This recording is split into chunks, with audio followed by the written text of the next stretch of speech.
full of stories. He is quite a guy. Sit around the campfire and hear him tell his tale. Some may be able to relate to him quite well. We're all just people looking for a place to go. Well, Sty has made one, and it is quite a show. Come meet Sty. He's quite the guy. If you're feeling lonely, come and make a friend.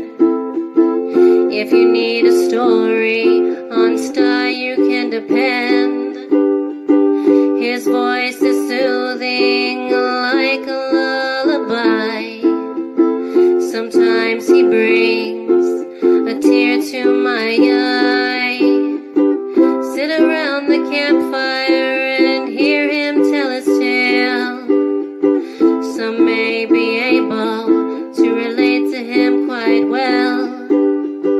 We're all just people looking for a place to go. Well, Sty has made one, and it is quite a show. Come meet Sty. He's quite the guy.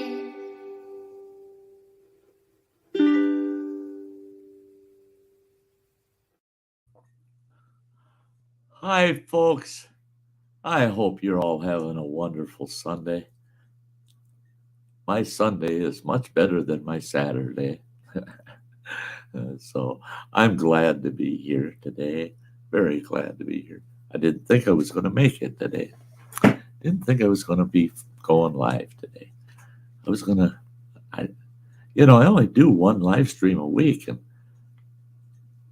if I take a day off, man, that's 2 weeks. I can't let myself do that. And I told you folks, come hell or high water, right up to my last day, I'll be here on Sunday. So I got up this morning and I said, doggone it, you know what you got to do, Sty. You know what you got to do. And here I am doing what I got to do. I got to have my time with you folks. I got to. I see we got a good crew in the house already. We got a bunch of folks. We got nobody over in the chat. Everybody's so quiet. Why is it so quiet? Something going on I'm not aware of? I mean, come on, guys. We do have one person popped in the chat. Hey, good old Metal Music Maniac. And as always, he said, he's always got to mention food. Sundays are a great day to make chili burger patties. Now, I got to tell you something. I'm amazed he put that up there because I watched a video on Friday, a food video. You know, I watch a lot of food stuff. Well, that video was where a guy took leftover chili. He had made a batch of chili, and he said it was really hot, really spicy. And his family was complaining it was too spicy, and they had to put a bunch of sour cream in it to tone it down, blah, blah, blah. And he had this big, pretty fair bowl of that chili left over with the beans and the meat and sauce and peppers and all that good stuff in chili, right? Guess what he did? He took a bunch of Fritos. You know what Fritos are, Frito chips, and he crumbled them all up, made them into just crumbled up Fritos. Not real fine, but kind of coarse, but crumbled up good. He put 2 pounds of ground beef in a bowl, a couple eggs in there, a bunch of those crushed up Fritos, and he dumped that leftover chili in it, and he mixed it all together and made a meatloaf. He made a meatloaf, smothered it with cheddar cheese, stuck that bugger in the oven, and baked it. And he said it was the most, he showed slices of it. And you can see the beans are in there and the peppers and everything are in this meatloaf. And he said, oh my gosh. He said that meatloaf, the whole family went nuts over it. He said he did get one meatloaf sandwich out of the deal. And he said in his whole life, he's never had a chili sandwich before. He said it was, oh boy, that a light came on. Boy, I thought, no kidding. No kidding. What if you just take some good homemade chili and dump it in with your meat and your breadcrumbs and everything that make a meatloaf? Why not? Yeah, that looked great. It looked great. So, oh, who we got going here? We got Freeman James is in the house. Hi, brother. Give my sis a big hug and kiss from her brother, Sty. There's Lori. Hi, Lori. It's good to see you, girl. Hey, June. Awesome. It's good to see you. Hope you're doing well. I'm doing a lot better today than I was yesterday. I'll give you guys a quick update. Last week was my chemotherapy week. I get chemotherapy every other week, but I missed 1 week of chemo because I ended up with the shingles, and they can't do anything with you as long as you're contagious from the shingles. And so I had to put a week off. Now I'm back on schedule every other week. Well, last Monday was my chemo. So I spent 5 hours at the chemo or at the cancer center and 4 hours of actual chemo, 1 hour of seeing the doctor and blah, blah, blah. And then 4 hours of actual chemo. Well, that went well. They put me on the pump. I go home 46 hours later, which was on Wednesday. I have to go in and get that pump removed. Well, on Tuesday, I started feeling side effects. Running Water was home, and my boy. And thank God he was home for a week. And during that week, we had a couple of good heavy snowfalls. He managed to do all the snow blowing because the chemo was kicking my butt. I couldn't do it. Well, on Wednesday, he went back out on the road. So I ran him to his truck. Bean was at the doggy spa. We went and picked Bean up, got Running Water and Bean to the truck, and they were all set and ready to go. Right after that, I head to a doctor's appointment. That was to have the pump removed. They removed the pump. Oh my gosh. I was glad to have the pump removed. I was able to go to the store, get some groceries to hold me through for a good week. Got home, and all the wind went out of my sails. I felt miserable. Fatigue, pain. Oh, the pain was insane. Especially where my shingles were. That seemed to be heightened up. And my feet, my hands, the neuropathy was going insane, just like they were on fire. Anything below 60 degrees set them right off. It just hurt so much. Well, that's the way it was Wednesday afternoon all the way until Friday afternoon. Just miserable the whole week. Started feeling better Friday afternoon. Slept pretty good Friday night. Yesterday comes along, Saturday. I felt fairly good that morning. My youngest boy came and visited. We spent a few hours visiting, and I had to shoo him out of here so that I could get some snow blowing done because we got 4 inches of snow. So he's out. I get out there, fire up the snowblower. Now, mind you, I'm wearing 3 pairs of socks, 3 layers of socks inside these really good winter boots. I mean, these boots, they're rated for 20 below. But I got 3 layers of socks on, plus the boots. And I've got Running Water bought me heated gloves. And I got the heaters on those gloves set at the highest possible setting. Super hot. Get them nice, super hot. I get out there, fire up the snowblower, and start snowblowing. Next thing I know, the neuropathy's kicking in on my feet. Even with 3 layers of socks, 20 below boots, it was just cool enough in those boots, drop below 70 degrees. and my feet felt like they were on fire. It was insane. Then, even with those gloves set on the highest temp, it started setting into my hands. My fingers felt like they were smashed with hammers. Just, miserable. I got 2/3 of my snow blowing done. Almost got the back of our place, the driveway out done. And all of a sudden, I could tell I ain't feeling right. I turned that snowblower around, headed right back to the front of the house, parked the bugger, and I shut everything down, headed straight into the house. And I barely made it to my sofa.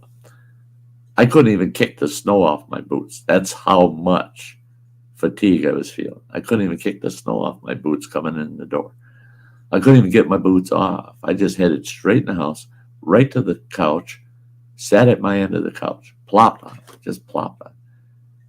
And I couldn't breathe. I couldn't catch my breath. And the pain, every single muscle in my body was screaming. It was miserable. So I checked my blood pressure. Oh yeah, it was high, right through the roof. I'm going, that ain't good. That ain't good. So I'm trying to calm down, settle down. I checked my blood sugar. That was normal. So it wasn't blood sugar. It was side effects of the chemo. No getting around. But it took me an hour to finally settle completely down. Blood pressure was normal again. I was breathing normal again. I hurt all over. But at least other than the pain, I felt fine. So that was quite a scare yesterday, quite a scare. Now, my right shoulder, I have a lot of trouble with my right shoulder. And I use Salon Paws, if anybody knows what those are. It's a pain patch that you put on. And those Salon Paws, I love them. They work great. So I put 2 on that shoulder yesterday evening, because just sitting on the couch, not doing a thing, just leaving my arm relaxed. It was screaming pain through that whole shoulder. So the Salon Paws settled it down. I popped 2 pain pills just before I went to bed late last night. And I got 6 hours of sleep with no pain. Now, I'll be calling and talking to the doctors tomorrow and tell them, here's my problem. This is the way from Wednesday to Friday it went. When the pain would get too bad, I'd pop an oxycodone. I got this other one, I can't pronounce the damn name of it, that controls nerve pain out on the ends of your nerves. I popped one of those with an oxycodone. Instantly, I'm asleep for a minimum of 2 hours, 2 to 4 hours. It knocks me right out. And I got to tell them tomorrow, I have 2 choices.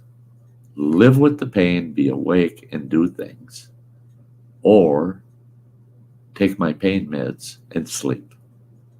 So, right, I haven't lost my appetite. I'm still eating. I am a little concerned. I lost 3 pounds last week. But I'm eating. I eat. But I lost 3 pounds anyway. So there's some issues that I got to go over with the docs. And we might have to make some adjustments on my therapy. Because that ain't no quality of life. Sleep or be in miserable pain. One or the other. So I sit here and play PlayStation. Oh, ow. Playing a game where you're fighting and killing people and they're trying to kill you. And it feels like I'm in there. It hurts. Real quick, people have been out in the chat. I'm going to catch up with everybody. Cheesehead says, lunch this week? Cheesehead. Wednesday, Thursday. One of those days would work great. Let's get in touch and work that out, okay? Lori's saying, I'm laying here with a backache. I saw you go live on Inside Station. Good for a couple of laughs. My mind, Not sure what she means. Okay. Oh, there's Justin. There's my sausage man there. There's my sausage man. In fact, Justin, I was looking in the freezer this morning. Got my gloves on because I can't touch anything in the freezer or fridge. I can't touch it unless I'm wearing gloves. It burns too bad. But I'm in there in the freezer and digging around because I had taken that last stick and I had cut it into 4 big chunks. And I had a couple chunks in the freezer. And I thought it was all gone. I was digging around in there this morning. There's a big chunk of that sausage still in the freezer. Well, it ain't in the freezer no more. It's down in the fridge thawing out. I love it. I love it. Oh, there's Kimberly.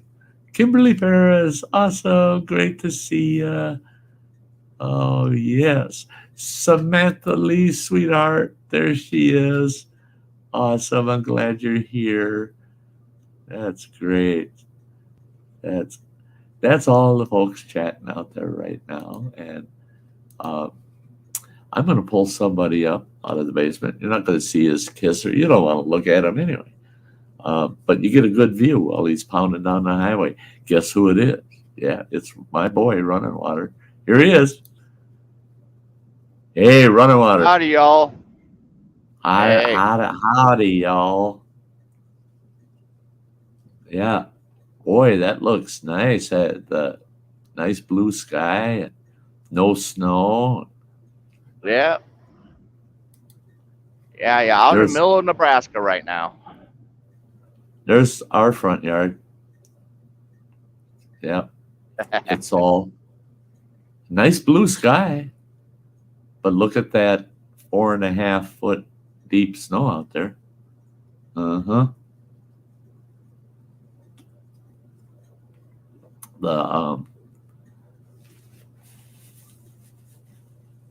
Hey, Marine Mom.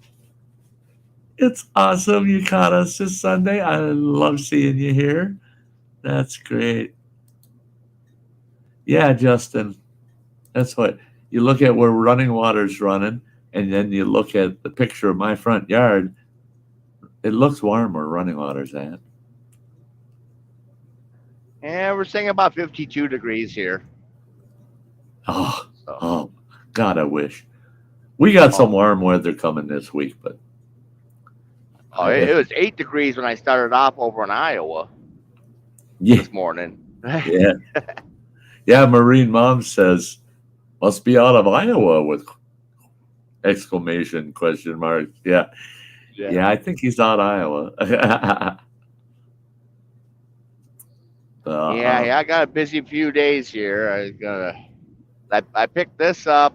Where was that? Over in Ohio, and it's going out to Sidney, Nebraska, over on the far west end. Oh, then I have to. So I'll deliver that tomorrow morning early. Then I have to bounce back over to the middle of Nebraska, the Grand Island, and then I have to go up near Twin Falls, Idaho, by Wednesday morning. Oh, wow. They're bouncing you, boy. Yeah. It's like, go. That's good. I get paid by the mile, so I don't care. That's what was going through my mind the minute you said that is ching, ching. Yeah. If that truck ain't rolling, you ain't making nothing, right? Yep. If the wheels ain't turning, you ain't earning. Right. Hey, plain old Chuck, you darn right. Chili meatloaf. I saw that video. I couldn't believe it. I gotta do it. I'm gonna have to make a batch of homemade chili, and then I'm gonna purposely set some aside to make a meatloaf. Damn right. I'm gonna try it. Yeah, I haven't done it with chili, but I did make a meatloaf with. I had like a pound of taco meat left over. Oh yeah, and mix that up with some more meat and some eggs and stuff. And right. See, now I've done that. I've done that too. I had leftover taco meat, and I was making a meatloaf, and I thought, well, that taco meat, there ain't enough in there but for maybe a meal. So I'm going to throw that in the meatloaf. That's back when your mother and I were still together. And I thought, I'll just throw that in with the meatloaf.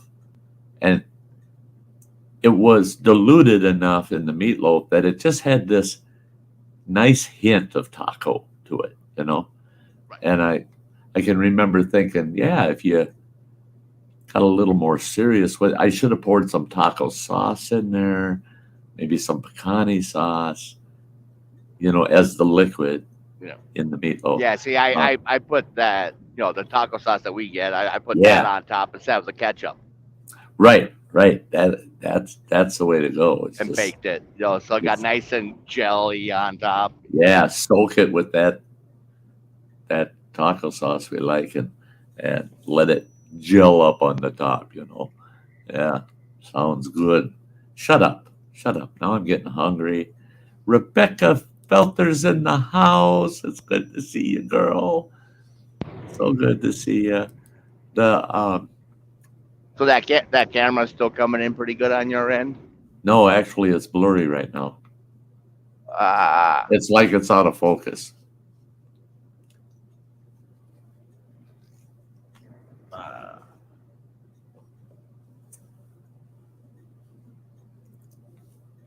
Yeah, it's still out of focus. It's blurry. It was so that's nice and high def earlier. hmm. Hmm. Hmm. That that really that's my only complaint because I was playing around with StreamYard a bit with this new phone and Uh-huh. trying it out and stuff earlier. And the only complaint I've got on StreamYard is it doesn't utilize the camera settings, the native settings for the cameras, because you can like on the camera I can lock in its field of view, like its focus point. Uh-huh. So like if I had it facing towards me, I could have it locked on just me. So if I move, it will be locked on just that On you. area where I'm at, instead of like focusing on the back of the truck or focusing up Right. close. Right.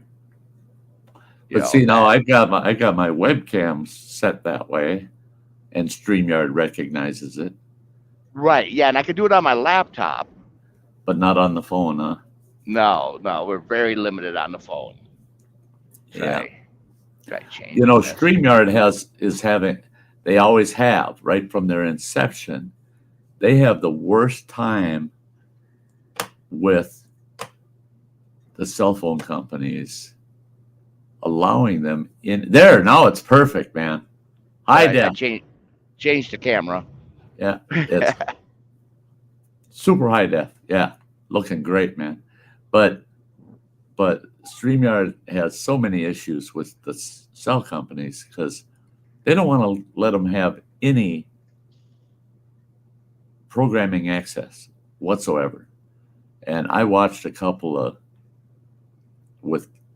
especially with Gage getting in deep because he's been involved with these companies trying to fight with them and saying, hey, everybody else out there lets us, why can't you? Nope, it's propriety. We're not giving you any access to our programming whatsoever. So that, I think, is what's holding back moving ahead on the phones is this battle. For some reason, the cell phone companies do not like StreamYard having any access to StreamYard being able to access the source. You know what I'm saying? Right. StreamYard can't access the source and say, we want that source to be what we show. And the source is saying, fuck you, we're not going to let you have access. So Which is really messed up because like the controls on the camera and stuff, it's Android. It's not Right. Samsung's. Right. It's Android operating system, which is across the board, and the individual companies like, oh no, don't give them access. But it's Android. Android won't let them. Right. They've been fighting with Android for 3 years. Android won't let them either. I mean, it's straight across the board. They're just not going to work with StreamYard so that they have a good, seamless connection.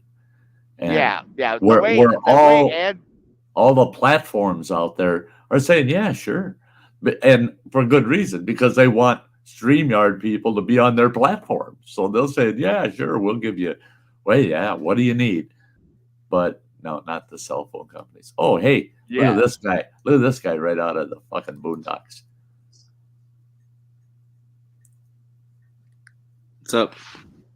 He, It's a little running scary. water. Look at that. We got a puff skin down there. Get your bag out and suck that bugger in. Oh, That's off of Hogwarts. yeah, I got Hogwarts too. Those I played it. I got to level 20 and I had to take a break because I played it too much. I'm at level 24, I believe, right now.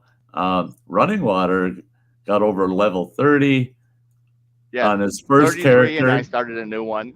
And he started a new, he played as Hufflepuff. I'm playing as Hufflepuff. And he said, you know, all of these interactions you have with people, there's, oh, I'm going to take care of you. I'll help you. But then there's an interaction that says, oh, screw you. You know, like somebody will say, can you go find this for me? And you go find it for him, bring it back. And they go, oh, you found it for me. Can I have it? No, I'm keeping it. You know, and so he decided he's going to play Slytherin and just be a jerk. And it was hilarious watching him go through. And, oh, did he piss that one girl off where you got to go find those stink ball things that you plays with? And he brings them back, gobstones, and he brings them back to her. And she goes, oh, I'm so happy you found my gobstones. And can I have them? And he says, no, I'm keeping them. Holy God, that girl had a fit. She went ballistic. And I'm laughing so hard. I was picking like where you could be nice or mean. I kept being mean because I'm Hufflepuff. I just kept being mean, and then even though you're Hufflepuff, there you go. Anytime I can, I just go in and use all the unforgivable curses on people because just because you can't. Yeah. Hey, have you used them on the cats yet? There's mods already where you can download if you have it on PC, and you can use a curse on any character you want. Yeah. Right. But he was having fun zapping cats, flipping cats, and, you know, pet them. Oh, nice kitty. And then flip the son of a bitch off a cliff, you know. Running water's terrible. He's terrible. We're playing Medieval Dynasty, and that bugger, running water, both him and I are playing it, right? Separate systems. And I'm watching him play. There's this gal. It's got a bunch of sheep in this shack, right? And they're all hanging out around the shack. He sneaks in there, middle of the night, slaughters her sheep to take their wool, and he kills the lambs. Running water did that. And I told him, I said, oh, God, I need wool. He goes, tell you what, go to that woman's shack. Go out, sneak in there, and kill her sheep. You can take the wool. I get up there, and she walks around the corner. And I go, oh, shit, I'm caught. And I see there's an interact icon over. I said, well, you can interact with her. So I interact with her. She'll sell you wool. You don't have to go kill all of her damn sheep. I mean, you get it free that way, I guess. Yeah, but he's a lamb killer. I mean, he killed the little lambs. You don't get them. Nothing from the little ones, no. Well, that's how I found out you don't get anything from the little ones. You don't find out unless you try, right? So here I am playing this game right next to Silence of the Lambs.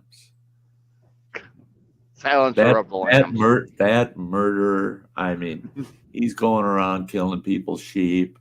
He's terrible. Terrible. Sometimes he's just terrible to play with. I'm trying to keep up the chat. We got Hunting and Stuff's in the house. Good to see ya. Matt J's here. Awesome, Matt. What's up? Oh, there we go. Former firefighter, Orlando, Florida. It's good to see ya. I'm doing as good as I can. I'm sick of the cold here. I'm actually leaving for Texas in 2 days. What? I'm taking a train from here to Chicago, but then from Chicago down to San Antonio. Down to San Antonio. I got family down there. I'm staying with Jack's grandma down there. Oh, really? Bring shorts and water wings with you. They're having flooding down there in Texas. Yeah, they're having flooding down that way. Well, I guess it's already almost 90 where she's at. Yeah. Some of the days, so I don't know if that's going to be too hot or too cold, or not too cold. Is it going to be too hot, or am I going to actually like it? I don't know. Yeah. Well, you're gonna feel like you're in the peak of summer when you're down there. Yeah. But all the restaurants there, oh my gosh! I was looking at the one. They just have crawfish boils in the center of the building, and then they just bring it over and dump it. Oh yeah, dump it right. That I was in a place there in Texas, a good old-fashioned Creole restaurant in Austin, and I loved that place, man. I ordered their large order, table order, they called it, of deep fried gator. And then I ordered a table order of crawfish. They come out with this big silver platter with this big ass dome on it.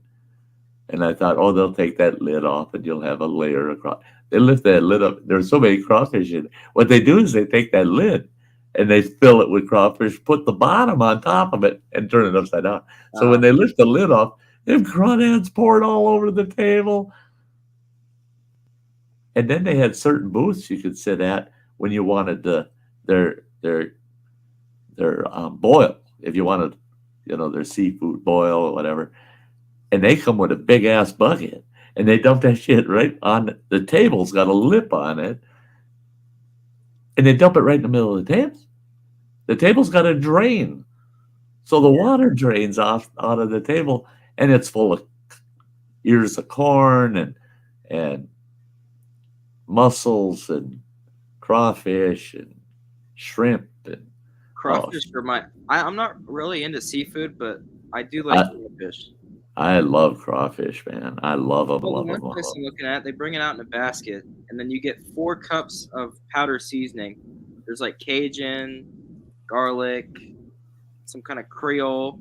You can just sprinkle it on them or whatever. But then they sell crawfish wontons. At the one, I was like, oh. And then they have gator, and surprisingly, I haven't ate catfish. Oh. I've never had catfish. Oh my gosh! When you're down there, you should have yourself some good catfish. Well, it's New Braunfels is where I'm staying. Which she said it's getting really populated now. A lot of people are going there, but she said it's still nice for what it is. Yeah.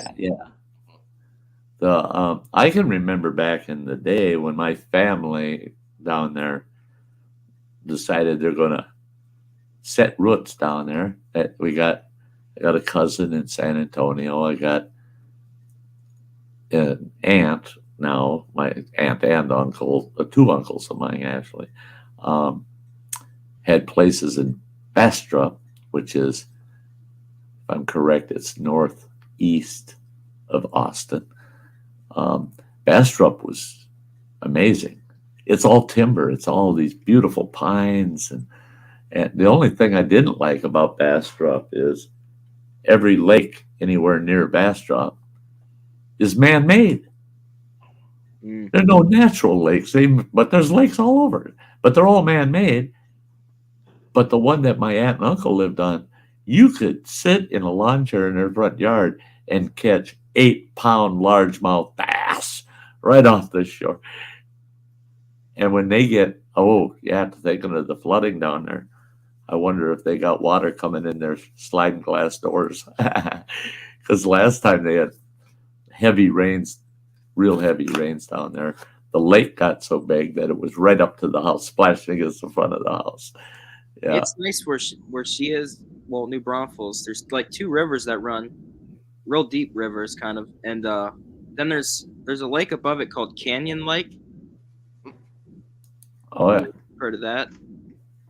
But I was because I guess there's dinosaur tracks up there, like in stone. Walk. But, yeah, There's a neat place north of Austin. There's a reservoir. I don't remember which river that is, but there's a reservoir, big reservoir. And there's a place called the Oasis. And it's built on the cliffs of the bluffs that go down to that reservoir. That whole place, it's the big part of the place is right at the top, but it's got all these staircases that go down those cliffs. And at certain levels, there'll be a big patio area with a ton of tables with umbrellas all the way down that cliff face. And that cliff face faces due west. And you're looking out over Texas at sunset. It goes insane. Wow. They come around about a half hour before sunset and ask you for your sunset order. And you order drinks for sunset. And the minute that sun sets and that sky turns all the bright oranges and yellows and that, everybody stands up there on the loudspeakers, yelling and screaming. Everybody's cheering and drinking down a drink, you know. That place was to die for. And they've got all these beautiful bronze statues of different wildlife and critters. And yeah, the place was to die. I can't wait to see the Green Hall, the oldest ballroom in Texas. I'm watching a concert there, and then we're gonna go next door. There's the old grist mill restaurant, but I don't know. It's just something different to see. I mean, I've never been to Texas. It. I mean, that's like in Wallace, Idaho.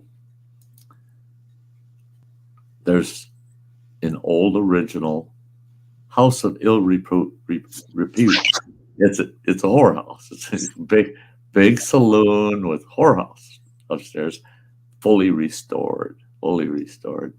And that place was awesome because you walk in and it's literally 1870s, 1880s.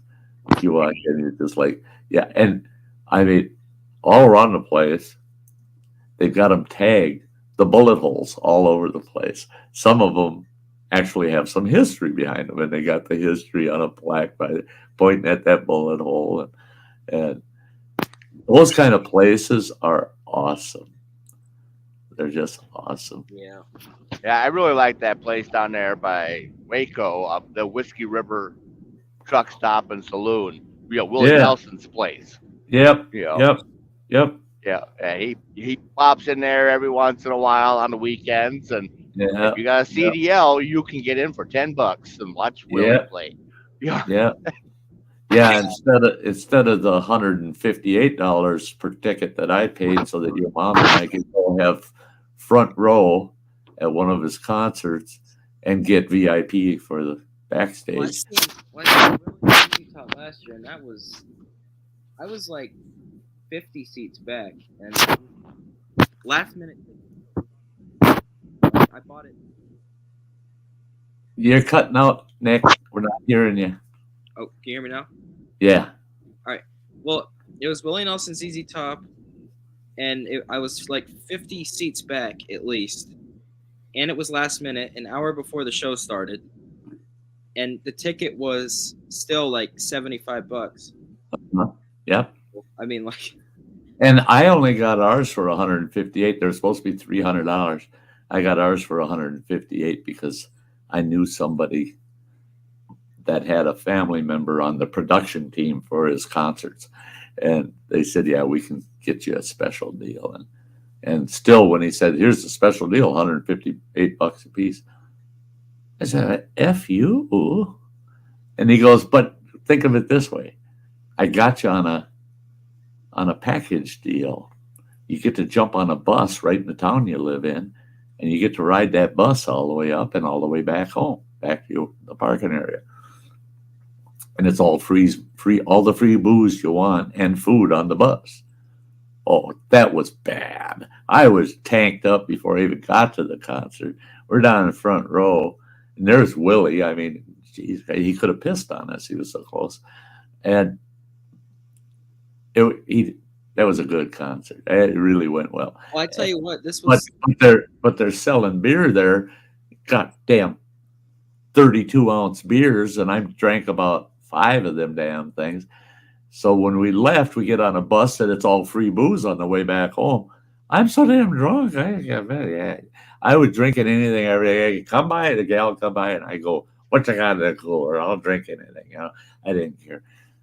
And we get back to the parking lot of this wonderful concert. Get back to the parking lot. I had a Lincoln Continental. No, I didn't. It was a Lincoln Town Car. I had a Lincoln Town Car at the time. Get there, and I look, and I'm checking, trying to find my keys. I'm drunk. I shouldn't be driving right now. Trying to find my keys, and I'm looking in the car, and I go, "Oh shit!" And the wife goes, "What do you mean, oh shit?" I said, "Look at the ignition." She looks through her side of the car, and she goes, "You stupid son of a bitch! I locked the keys in there." Oh, Lincoln. I searched around that parking lot, and I found a jack handle for jacking your car up. I found a jack handle. I busted the wing window out on the passenger side, reached in and unlocked, and my arm's all the way in there. And I'm just ready to open the door. Here comes the squad car pulling in. I was so lucky I never got inside that car before he pulled in. He pulled up, and I was able to prove to him, because now the car is open. I popped the glove box, gave him the registration, my license, everything. And he goes, "I can cite you for drunk driving." I said, "I never got in the damn car." I said, "I was just breaking the window so we could get in and I could sleep in the back seat." I said, "She's driving." She shouldn't have been driving either. Well, we slept there for a few hours, then drove home. But it was worth it to see Willie that close up. Just, I don't know how many ounces it is. It's like a can of beer, but a little bit taller. Yeah, probably those 20 ounce. Those were $5 a piece. Yeah. But then, ain't cheap. Just from where I was sitting, I got high from where I was sitting. There were so many people smoking whenever Willie come out. It was just to the stage. It was like there was a fog machine. You can't go see Willie without somebody smoking a little doob next to you. There was thousands of people because it's the Outlaw Music Fest that he does. He goes around. Yeah. So it was the whole the lawn was full, and then the pavilion was full, and then the sidewalks were full around it. Yeah, that's cool. But I can't believe how small he is. Yeah, he ain't a big guy. No, he ain't big. A lot of people don't realize till they actually see him in person, just how small statured he really is. When he was on his last song, I got out of my seat and acted like I was leaving.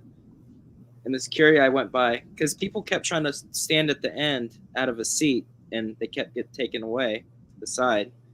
So on his last song, I slowly walked down the steps, and I got to where the stage was. And then I stopped there and then walked out when he was done. But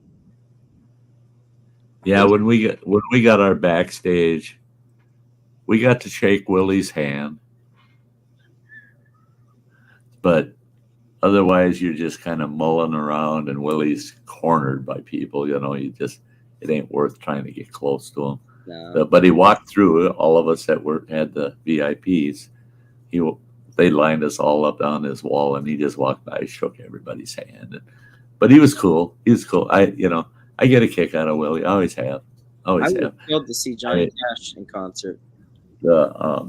Yeah, Johnny would have been cool. Or the Highwayman. That would be really cool to watch. Yeah. But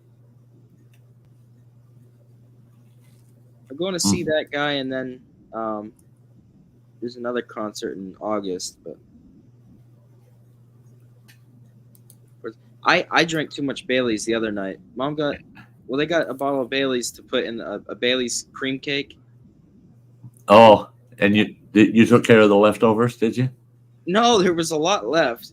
There's still some out there. I had some more last night, but I don't know what I was thinking. That's what's in here now, but I filled the cup up to here with just the liquid. And drank that. And I guess I'm kind of weak because See now, Running Water can vouch for you because he bought me one. I used to get my Baileys in the big jugs. They're that big. Oh, really?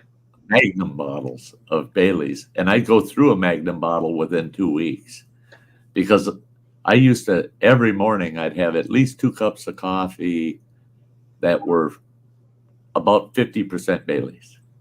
So you take a regular big coffee mug, fill it half full of coffee and the other half of Baileys, and I'd have 2 of those every morning.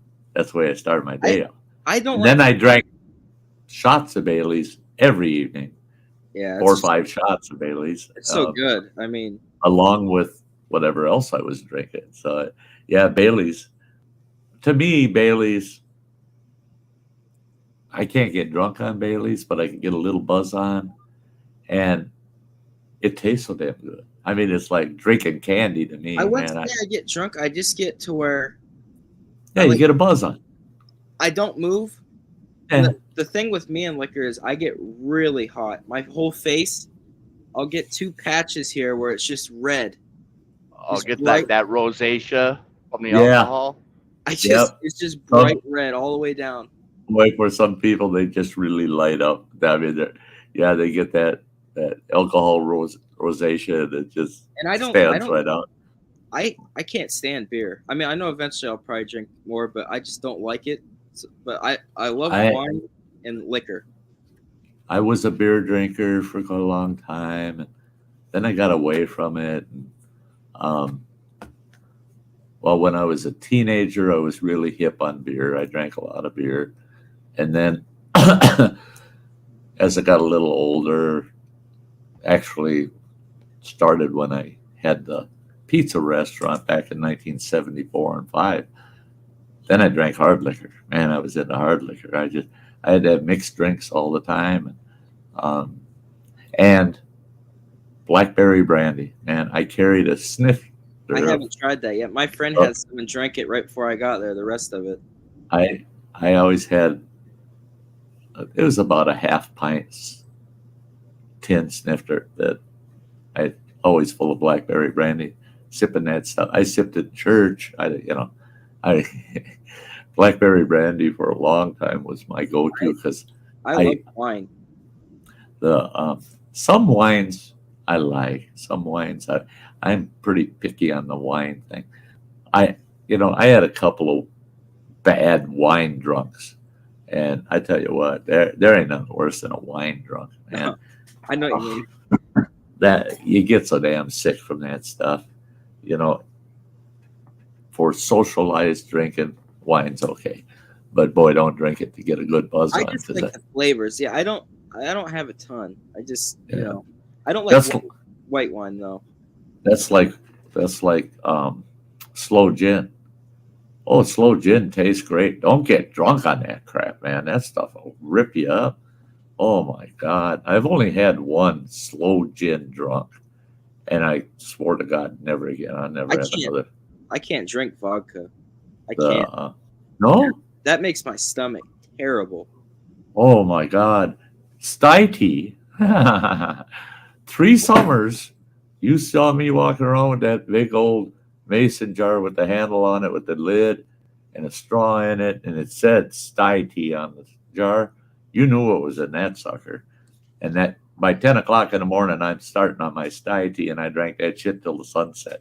And that was half tea, good sweet green tea, and then half vodka all the time. Yeah, I had a kid grab it at one time and go and take a hit off of it. They were thirsty, so they grabbed my tea and took a hit off of it. That kid was choking, gagging, flip-flopping all over the place. His mother's ripping me a new one. Why'd you let I didn't let that kid do nothing. That kid just did it. I said that kid had no business drinking my stuff in the first place. I don't care if it was Kool-Aid. The kid had no business drinking it. You got to teach your kid. Don't chew me out. Yep. Teach your kid. You're welcome for the lesson. Yeah, that's the way I looked at it too. Is there you go. You should praise me for teaching your kid not to drink that shit. Well, I haven't used a straw. Well, I've used a straw like if I got to drink it like fast food or something. But other than that, I don't use straws because when I was younger, I had one bad experience with a fly. Oh no! One of those real big flies. And it was down in my straw, drinking. You sucked it in. Up and it was zzz, zzz, and I was spitting all day. I just kept spitting. So I was like, it's like it was still in my mouth. I could feel the buzzing in my mouth, but it wasn't in there. Now, the only thing I don't think I've ever had a fly in my mouth, but 2 occasions I had bees in my mouth and sting the shit out of me. Mm. The one time that damn yellow jacket on my cheeseburger, and I took a bite, and that son of a bitch was in my mouth, and he hammered me about those 2-3 times. Patches, the pumpkin patches by here. If you get any food at them or anything, there's just covered. Yeah, and then the other time it was a can of Pepsi. I'm driving over the road truck like running water is. I'm driving over the road truck, and I got the air conditioning on, but I got the wing because my truck had wing windows on. I had those cocked open just to keep the airflow going on, the fresh air. Oh, well, this bee come in that wing window, come through that wing window while I'm going down the highway like running water is. That big truck ended up both lanes swerving and finally off to the shoulder and stopped. That son of a bitch come in and he ended up on top of my Pepsi can. And I took a sip and I could feel him as I sipped it that he went in there. I didn't know what it was. And all of a sudden, I knew. It stung me in the tongue first, hit both cheeks a couple of times, and in the bottom lip. 5 stings from that bugger.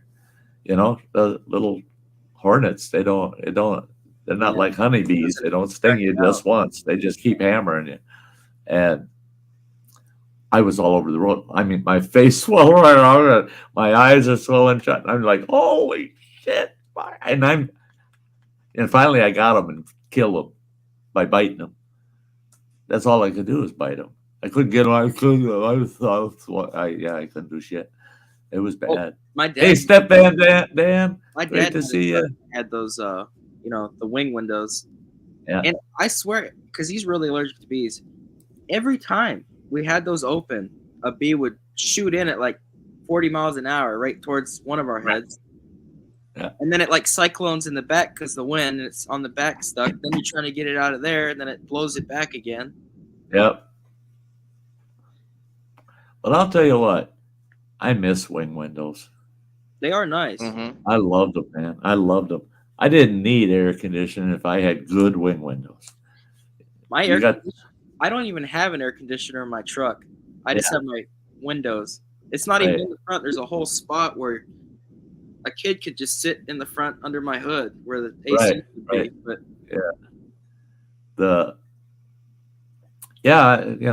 in my early years, nobody had air in their cars.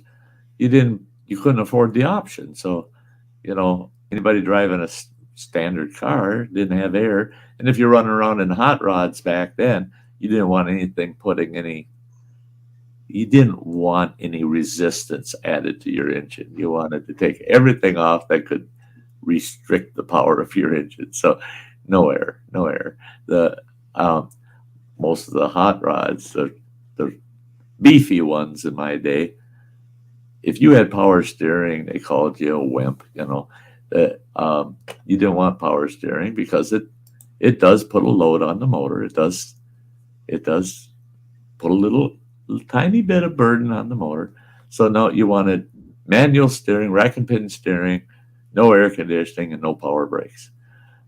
The power brakes, though, I preferred those. Because I'll tell you what, the old mechanical brakes, they were good, but they weren't as good as they should have been. The power brakes made the difference. The power steering's always been a pain in my truck. The hoses, well, there were 2 separate parts that went on it. And at first I got the wrong one. But then one day it was like, okay, why is it so tight like that? Why do I smell oil? So I opened the hood. It shot oil. Everything was covered. Yep. Everywhere. The hood. It got up on the hood. Then it was dripping Yeah. down on the motor. Then it was Yeah. in belts. That's it. That a lot of people don't realize how much pressure there is in a Yeah. power steering pump. Yeah. I mean, it was everywhere.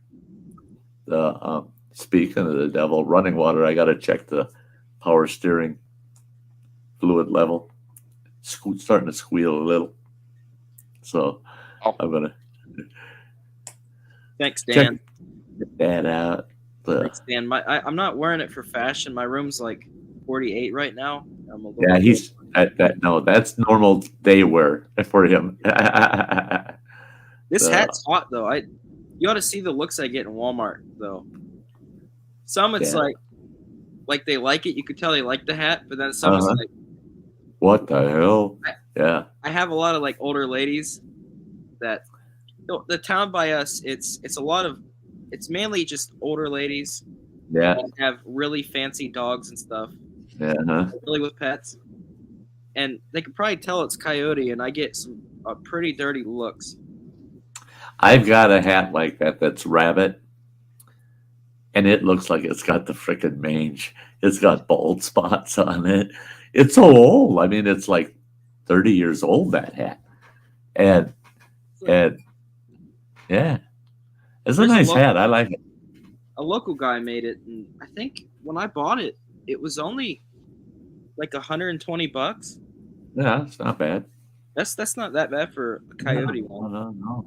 I've seen some for like $200 where it looks like they cut holes out of random animals, and then there's no pattern to it. They just kind of have the fur going up, and then some fur going down, and then sideways, but yeah, Dan, it looks like it's got the mange.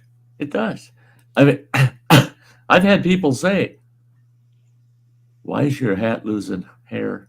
You know, they point it out, and I go, "It's old. It's an old rabbit." Rabbits. I've tried to tan a rabbit so many times. The last one I skinned out, it was real nice, and I salted it. It was good, and I had it hanging up, but I guess it was too close to the wall because the mice still got it. But the mice chewed it up. I actually have an easier time processing a chipmunk hide than I do rabbits. Really?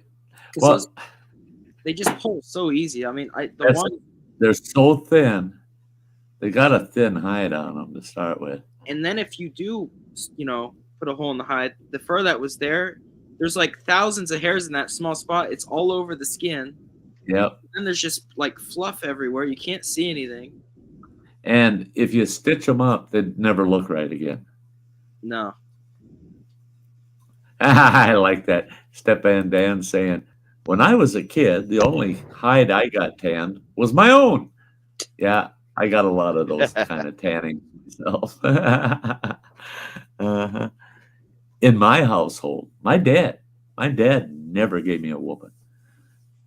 And for good reason. It was made clear to you as soon as you were just barely old enough to understand. It was made clear to you, you never want Pop to get his hands on you. And he always deferred the punishment to my mother. I still today, I mean, we're talking over 50 years, almost 60 years ago, I still wonder if I wouldn't have preferred Pop laying into me. Because he would have laid into me and I'd never go there ever again. But my mom, oh my God, that was old school whoopings, boy. That was old school whoopings. Well, the over the knee thing, and usually this big ass 18-inch, almost half-inch thick frickin' ruler she had. That's what you got on your ass. And boy, she dropped your drawers down past your buns and just lights you up. Boom, boom, boom, boom, boom. And then as you got older, I mean, oh my God. She'd give you a whooping. I think the last time I got spanked I was probably like maybe like 9. I think that was last time. But I remember I'd do something. I'd lash out or something. Because I've always been nice, but there were times when I was little.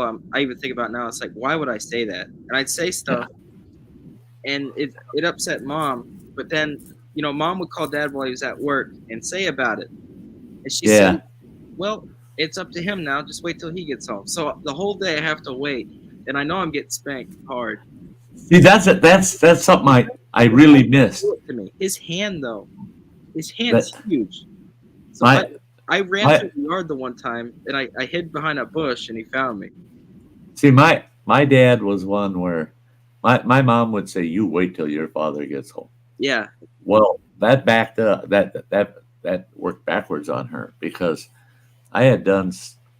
She was mad at me because I hadn't done certain chores, right? And I told her I'm busy, doing kid shit. And she said, "You're never too busy to do what your mother tells you. You do them chores." And I go, "But Mom, I'm going to do this first." And she goes, "No, you're not. You wait till your father comes home." So I did. I didn't do nothing. I didn't do my chores. I didn't do no kid stuff. I didn't do nothing. I just sat in the backyard and waited till my dad got home. And my dad was the kind of guy that when he heard the story, "Why didn't you do what your mother told you to?" Well, I was still talking to her about it, that I wanted to do this first and then I would do the chores. But then she told me, "You wait until your father gets home." So that's what I did, Dad. I just waited till you got home. Now what? He had to walk away laughing. He just laughed. He goes, damn kid. He's right. He did what his mother told him to. Just wait till your father gets home. So I did. I just waited.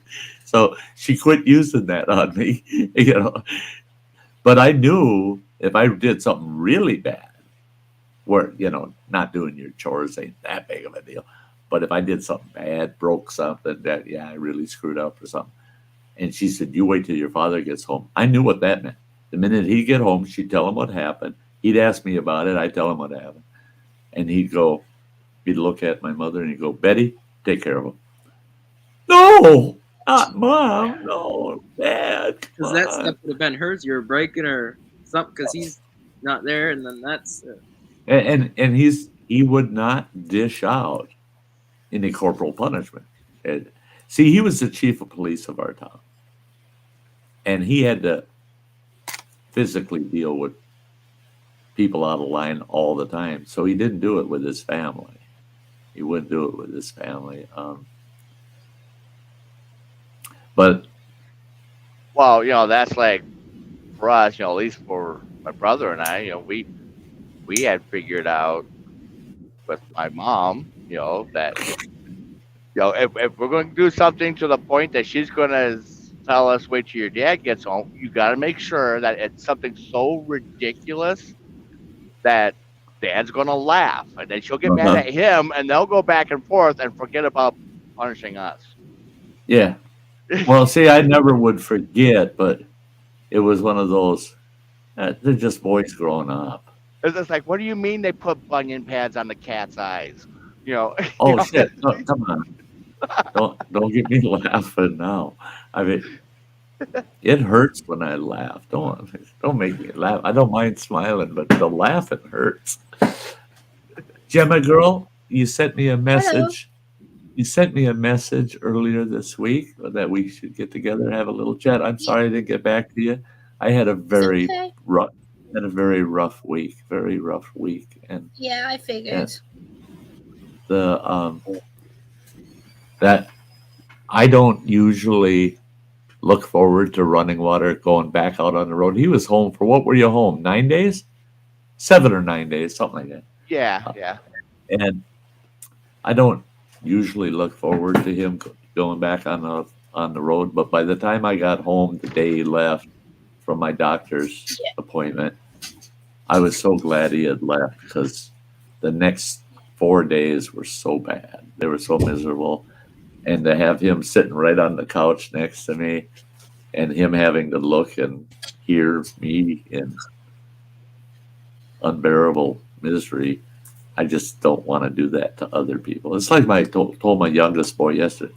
he was kind of chewing me out. He says, "Why don't you call me when you need something from the store, or you need something me to run get your meds or something like that? I can do that stuff on my way home from work each day." I said, "I ain't going to call you for something I can do myself." He said, "But it's miserable sometimes for you to just," he says, "you got to quit taking your pain meds for at least 8 hours before you can drive anywhere." And he said, "So you got to go through all that pain just to go grocery shopping. Give me a list. I'll go pick it up." And I told him, I said, "No, I don't have people doing things I can do. I said, Yeah. and he goes, "But I'm willing to do that." I said, "I do. I know that." And I said, "I guarantee you, if I can't do it, I will call you, Yes, And but on the spin of that though, I'm going to give you a bit of a warning now. When you feel like that, you should have called me, regardless if you wanted to have a rant, event, whatever. You know that I would have sat here and listened to you and help you out with things. Like that's what we're here for. That's I would have sat here and quite happily have listened to you. and that's it, Gemma, you and Samantha, especially. Samantha's been asking me, "Hey, we should get together and talk," and I just haven't done it because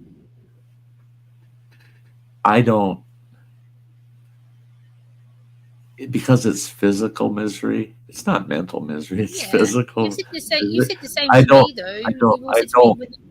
There's times that I really talking with somebody is difficult because of the misery I'm in.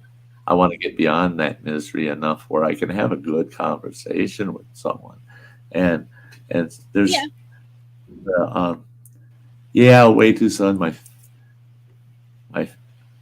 family wants to help me, and so do all my friends. Like Gemma's saying, but I want everybody to know. Just knowing you're out there and I have access to you, you don't realize how much that does for me. I don't feel alone. I don't. I had my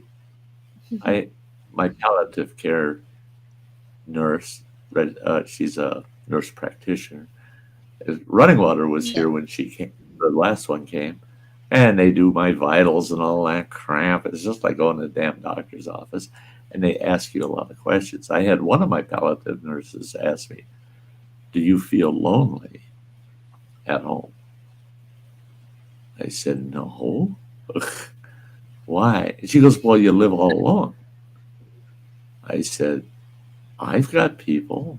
I said, "All I got to do is go into my studio or on my phone and a couple clicks of the mouse or taps on the phone and there's somebody there." I said, "They're always there for me." I said, "So how can you feel lonely if you got so many people out there that just in a flash?" Hey, Justin Anderson, Matt J saying, "Are you stuck in the maple syrup again?" Yeah, Justin's working the sugar bush, which is awesome. I wish I had the health and the ability to go out there and help you in the sugar bush. I'd be there in a flash. I was with the Amish, my Amish neighbor. He's been showing me how to do maple syrup, how they do it here. Yeah. And, it's pretty fun. He just left, actually. He's 22. He just took a plane to Wisconsin to pick another Amish girl by you, and he's flying her back down here to marry. Yeah, they do that. They move into the house right over here. Whenever we'd see a young Amish fella that just came of age, and there's a new Amish gal in town, and they're together, we go, "Oh, those two are doing the Pennsylvania Dutch dance, aren't they?" Because you always knew, all the time, there were boys leaving our area for Pennsylvania, and there were girls from Pennsylvania coming into our area all the time. And we got the gist. We knew it. The communities aren't that large, so they're spreading the blood is all they're doing amongst their own people, and that's a good thing that they do that. good. Yeah, you could end up with some pretty weird kids after a few generations. I've seen some that I'm pretty sure, but at least my neighbor's traveling. Yeah. Well, and that's one thing I learned with the Amish, living amongst them down mid-state here, Wisconsin, right in the heart of the Amish community down there. They won't own a car. They won't, don't own anything motorized, but they'll hitch a ride in any of that. They'll hitch a ride any chance they get, man. I made quite a bit of money for a spell there because they got in the habit of coming to my house and say, "Hey, for $10, can you give me a ride to town?" Well, yeah. No shit. You got a ride home? And they go, 15 if you bring me home. Okay, I'll take it. Well, and that's back when gas was 75 cents a gallon, So it was worth giving. I'll give an Amish guy a ride for $15. I know people around here. Some have made 300 in a day. Mm-hmm. Just from how they scheduled. Scheduled the rides and everything. So I wanted to get into it because I'm friends with this entire community. There's like 3 different communities here, but I'm friends with all of them. So I wanted to, start driving them, but I felt bad because around here, there's 3 older guys. Guys that have those, like a van/truck kind of thing. Right, and that's a retirement kind of income, and I don't want to take away from because it is just these communities right here, and that's all they do is drive them. But I do know there's a lot of money in it, like a lot. Yeah, Step Van Dan. Nick is from Pennsylvania, by the way. I'm right by Lake Erie. Dennis, Canoe Hound. Well, that's great to see you. Are you home from the show? I mean, this boy, he went to Canoecopia, and I've seen that. And that is one hell of a paddler show here in Wisconsin. I can't believe that guy was in. Well, he wasn't really in my neck of the woods. It's about a 5-hour drive to get down to Canoecopia. So, it wasn't like we could meet up or something. But it's great to see you, Dennis. It is awesome to see you. Awesome. I really enjoyed it up by you up there. Shit. Nick, I went back and watched all my videos I posted of us out at camp together. And I have 2 more videos of us. Do you? That like one where we talked for an hour with like the high quality camera and microphones. Mm-hmm. I know the audio's messed up on it, but it's still there. Yeah. I gotta upload that because I found the SD card with that. And then there was another one, something to do with camp. But I really, even over like from where you were, I enjoyed over like right before we crossed that big bridge. Yeah, up in the UP. I would move there because it's that's wild up there. There ain't nothing up there. That's But that. Hey, Dojo. Hi. It is good to see you, brother.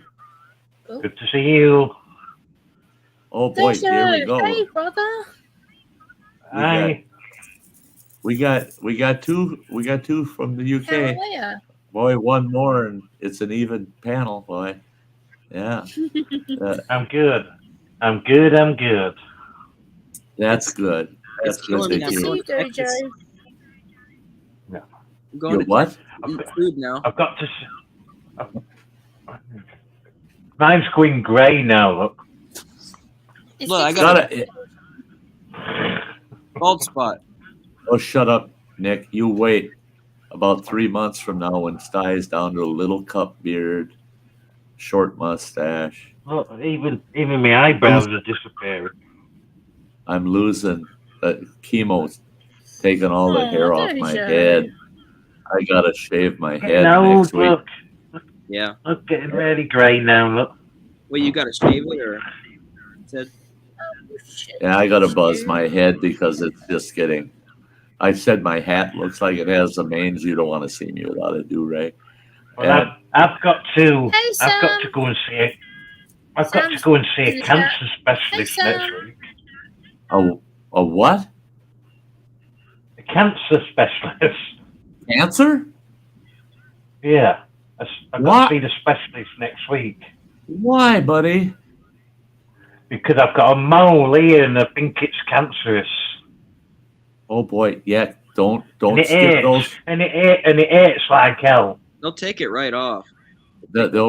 I hope they only have to remove a small spot. Yeah. My mother had one on I her. don't know if you can see it, but it's here. My grandma. Oh yeah.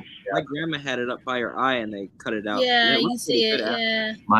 My mother had one on her cheek, and they removed that much out of her cheek. It was a huge scar.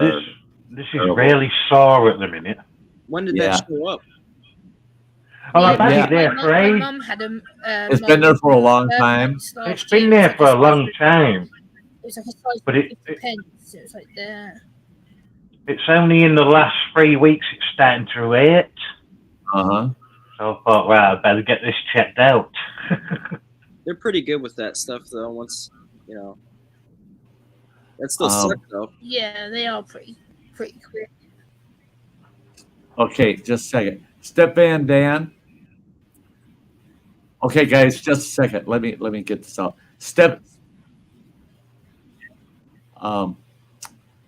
Just I'm getting there. Okay. I'm going to put the link in the chat. Don't everybody jump up on the panel, please. But Step Van Dan is asking how he can get up here. So I'm going to throw the link in there it is. It's out in the chat, Dan, and that's how you can get up here on the panel with us. Samantha. To see where's special, we got a special link. Samantha's Yeah, that's see. I got. We had this group, guys. There's like 7 of us that used to chat all the time on Facebook, and so we had that group. Yeah. And we don't use it much anymore, We- What we use it for is anytime one of us goes live, post to that group because you hit all those people at once, So I love that group because it's got people I love having on the panel, man. So I always post the link on that group, and those are people that have been with me for 3 to 6 years. I mean, they've been with me from day one. And How long have I been here? I don't know. Those are Forever? me and you. We've been started Forever. like. I've been here forever. Must be like 6 years. It Yeah, wasn't we've been here, long like 6 years, after. me and you, 'cause we were Yeah, right.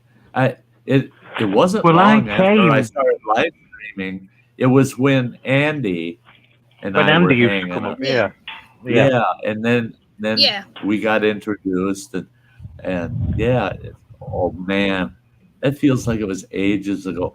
And it might seem weird. My streams are anywhere from 1 to 9 hours long.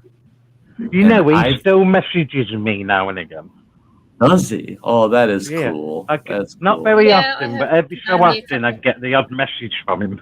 Yeah, he Yeah. messaged me on email about 3 months ago. He sent me an email, check me. And he always Okay. comments, and he always comments on my videos.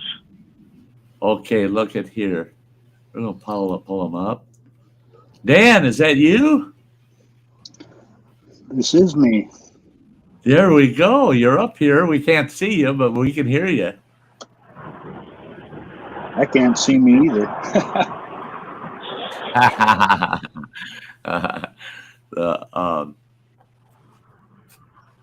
Yeah, canoe hunt. He's saying 1 to 9 hours. Have you ever Things been on never the train, Sty? What's that? Have you been on like an Amtrak train? Yes, I have. What was it like? Because that's what I'll be on it for like 4 days total. I haven't been on that long of a trip. I rode the Amtrak from Minneapolis to Fargo, North Dakota, and back. So that was just a matter of hours. There you are. I can't like 4 hours each way. I always wanted to take the Amtrak from Minneapolis to Portland, Oregon, or Seattle, Washington. I can't remember. Maybe It goes Running Water. No. Yeah, the Empire Builder. I've been on that one. Yeah. That goes to Seattle, don't it? Yeah, it goes all the Yeah. way up through Glacier, Whitefish. Yeah, it goes to Glacier. I always wanted to take that, and I put it in my bucket list until I found out I can't be gone for more than 7 days. Well, that ain't gonna work for that trip. I'm just too scared of airplanes, so I was like, it's 5 times the hours to get there, but then I'm not up in the air. See, when I first started flying, I was afraid of airplanes, and then I've got to go on an airplane soon. And I finally realized, ain't nothing to be afraid of. Get on that damn airplane, and if it crashes, I guarantee you, it's going to be over real quick. Yeah. Oh yeah. So Well, I'm going on an airplane for the first time in September. Really? I'm going to the Philippines. Are you? Nice. Whoa, that's a trip for a first trip. Fun. Yeah. I'm going to England, to Gloucester. Half my family lives in Gloucester. Gloucester, And- Gloucester, the posh country. And Posh country. well, my dad, grandma, and grandpa.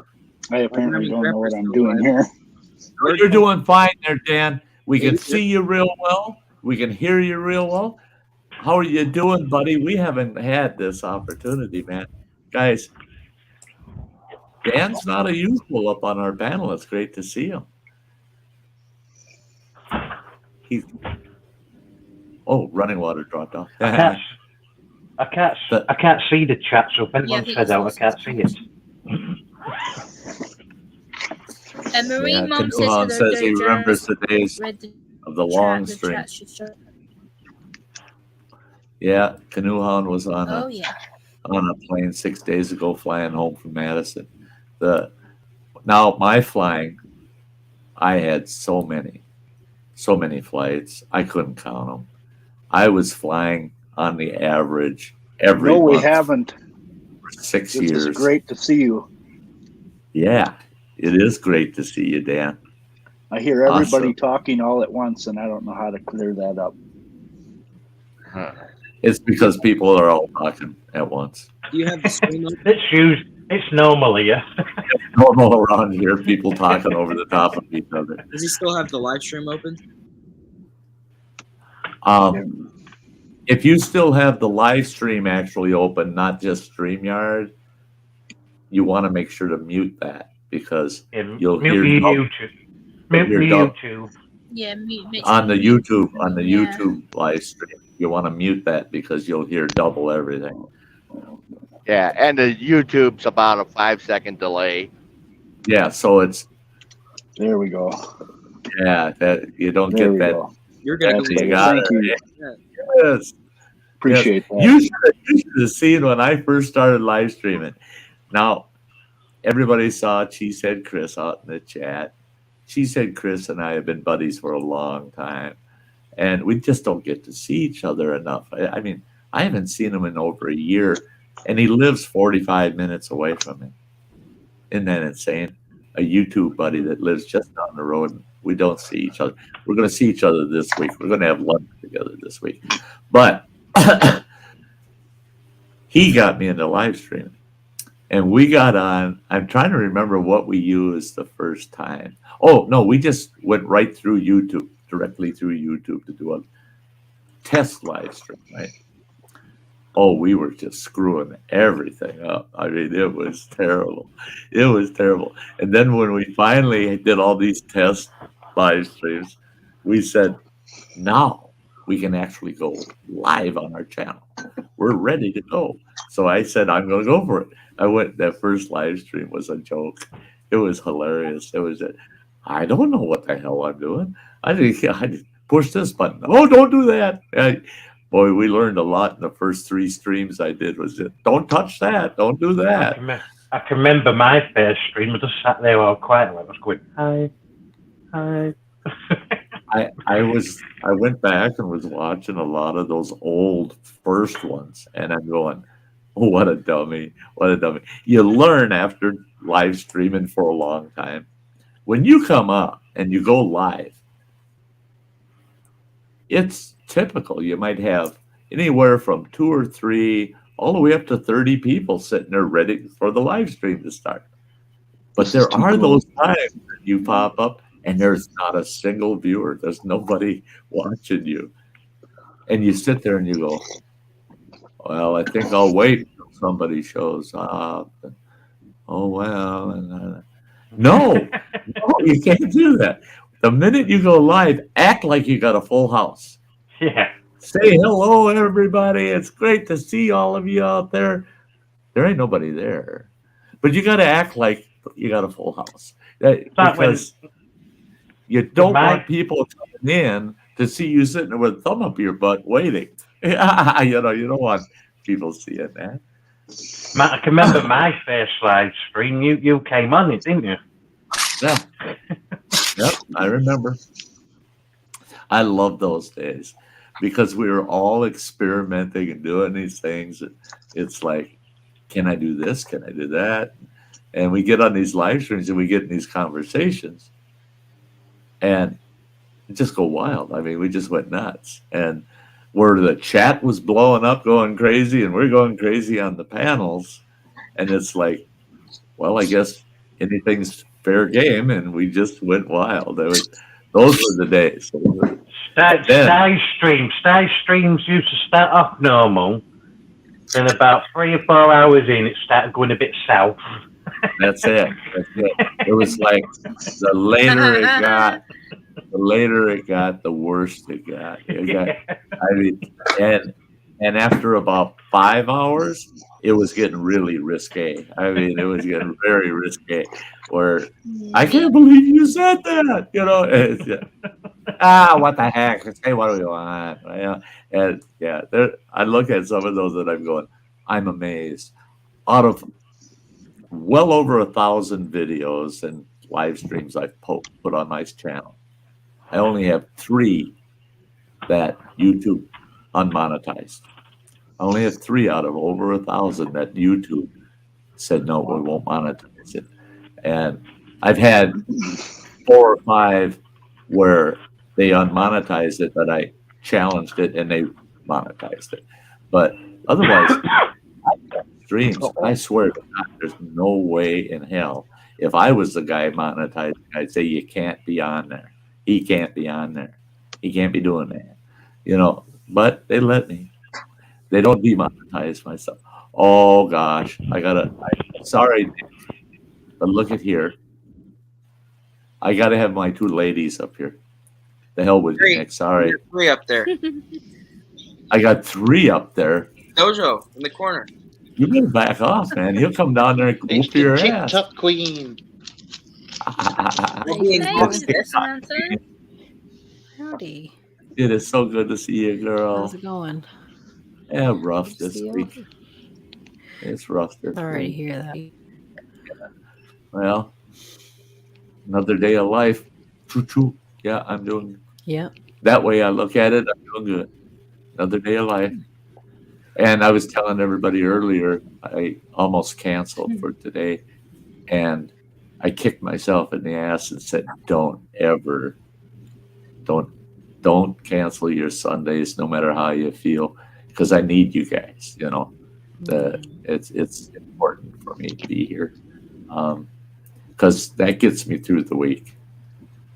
Just knowing that I can at least see you guys. And I was telling Gemma earlier, I am so sorry I didn't respond. You said, maybe we can get together and chat and stuff, and I didn't respond to it. Samantha. Oh. Don't ever feel bad about that. Last week was so damn rough. I didn't want to share it with myself, let alone anybody else. It was just so bad. From Wednesday till yesterday. Today I have to say today, it's 150% better than it was the last 4 days. So don't feel sorry for me, because it is. I'm getting better. I'm feeling better. But the chemo is kicking the shit out of me. A week from tomorrow, I can get the doctors to adjust my chemo, bring it down, because the side effects are. I don't want the side effects to be so bad that it tempts me give up and just say, nah, I don't want any of it anymore. Just let me go. I want to make sure to fight this as much as I can tolerate, and that's where I'm at with it. So I had a great visit. My palliative nurse, she came. I don't know, Running Water might remember. I think that was Tuesday.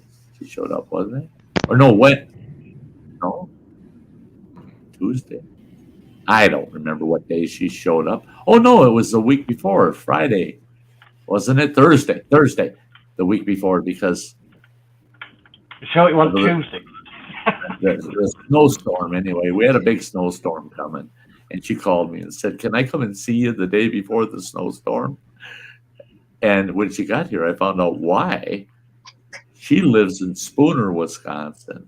I live in Ashland. What is that, Running Water? About almost 2 hour drive? Hour and a half, hour and 45 minutes. Right through the middle of the snow belt. So if I would have said, no, you're going to come on the day we had planned, that was the peak day of the storm. Oh, she would have had a hell of a time trying to get here. Yeah. But she showed up and she was good. She was good. Like I told Running Water, I said, yeah, it's just like getting a doctor's visit, for God's sakes. Look at out there. Yeah, Nick, is that snow? Yeah, we got yesterday. There was grass. Oh yeah. Take a look at this, Nick. Yeah, I seen it. Wow. We got quite a bit. There, we got a little bit, just a little bit of snow. Touch. It's only about 4.5.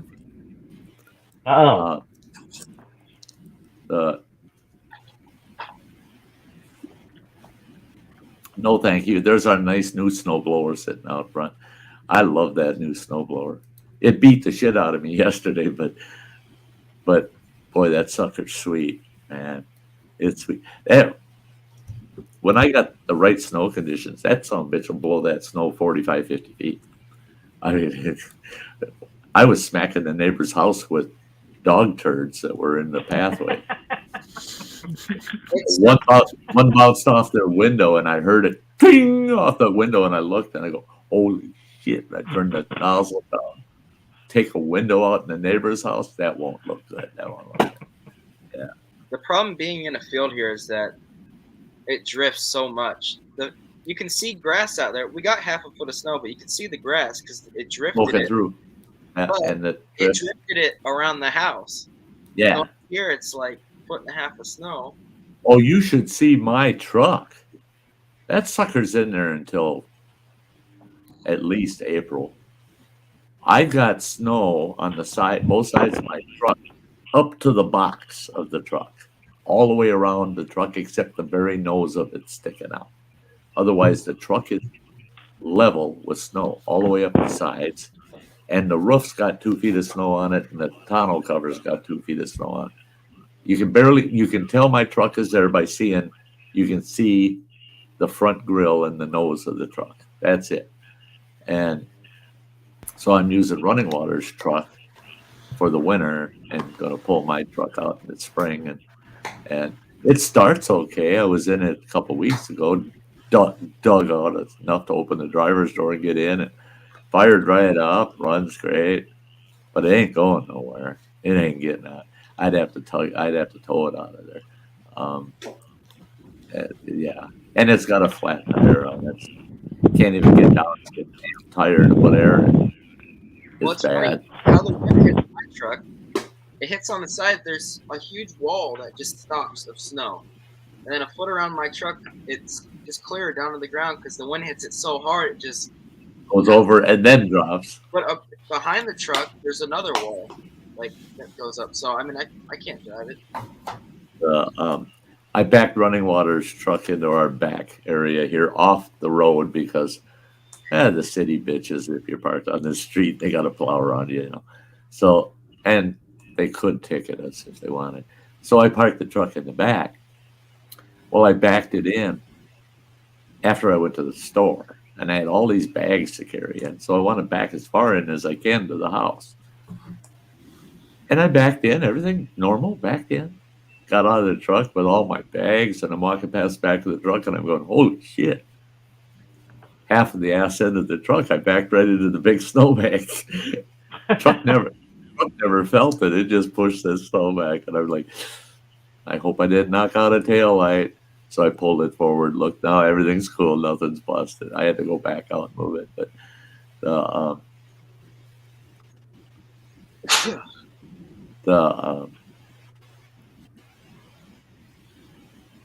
yeah, Matt J telling Step Van Dan, fire up the generator, charge your laptop up. I got another battery pack that I'm going to use in the video. But this one, it comes with a jumper, so you can jump your truck or, jump the back. So I'm going to keep it behind my seat. Before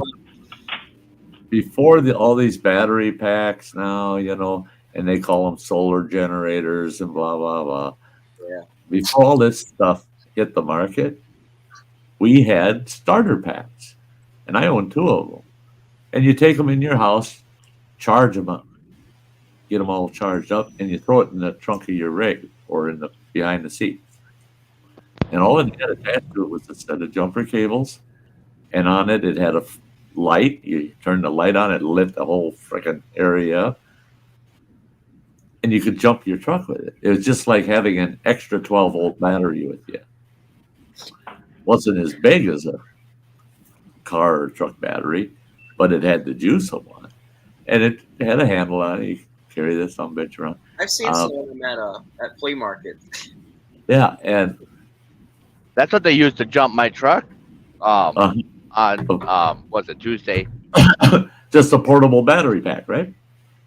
6 of them that they hooked up, plus plugged me into their truck to get it warmed up enough to crank that. Because this truck itself has 6 batteries, I think. Right. And yeah, they were so cold that they couldn't get it going at all. They had to hook up all those batteries. They had to have another guy, Dean, come down with 2 more packs to plug it in and let it run. Dean, I know who you're talking about. Yeah. That's Dean Zifko. Yeah. That's who I bought my truck from. Yeah. Dean Zifko. He's a cool guy, though. I like Dean.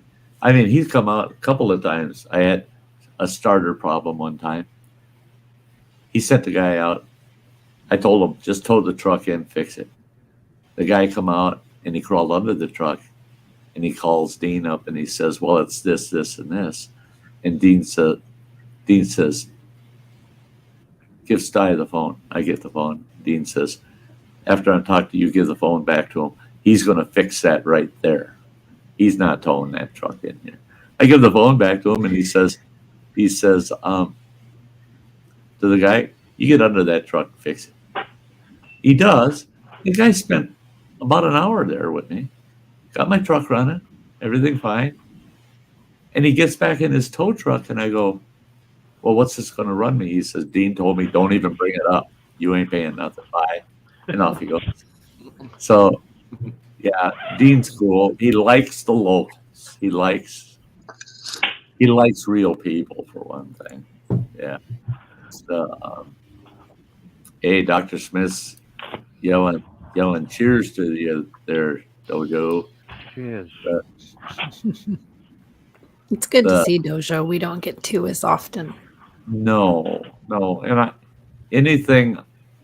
I've got Joe notifications, and anything Dojo does pops up, and I go right to it. Because I don't get to see him. And he doesn't do as much in his video work in his garden like he used to. And sometimes I miss that because you can tell he just loves it out in his garden. He's screwing around out in his garden, fucking around with them chickens. And, I just love it. Yeah. Thing is now, where before I used to do, because I'm on a different shift pattern, I used to do 4 nights and 4 off. Yeah. Now I'm only getting 2 days off. Yeah, you're working a regular 5-day. And I forget to do a video when I'm down in the garden. Just leave my phone on the side and crack on. Get your rest and do it again. Yeah. That I was talking with this fella about a week ago, and we were talking about. He was. This is weird. So Running Water's home, and we run to Walmart. I told him I have a few things to pick up. He said he had a few things to pick up. I said, okay, let's run to the Walmart. Well, we each have a set of keys to get in the truck. So whoever gets out there first, doesn't matter. And we said, each out at the truck. I checked out, and I didn't even realize he checked out, and this couple that I knew stopped. Said, hey, hi. And Running Water walked past us while we were chatting. Well, I'm chatting with this couple. Here comes this other couple in that all three of us knew. They get into the conversation. Well, then another couple walks in. They get into the conversation. And then this individual guy walks up. Hey, guys. And so we got this big group of people right at the exit inside the store, crowding up the whole entrance there. And we're all talking about old times because they were all tribal members from the tribe that I was the chief financial officer for, and did a bailout for the tribe, got them back on their feet. And they were always my supporters when I worked for the tribe. They were there backing me up constantly. But we hadn't seen each other literally. A couple of them I had seen a couple of years ago, but that was as soon as the rest of them. It's been several years since we ever got the opportunity to talk. So here we are in Walmart with a big crowd, and we're talking about old times. It was insane. And they brought up my retirement. How do I enjoy it? This and that. And I told them, I said, I finally got over the fact that I don't have to work 80 hours a week. Because when I worked for that tribe, I worked 6 days a week. And I was doing on the average 14 hours or more per day. And for 6 years in a row, it was that way.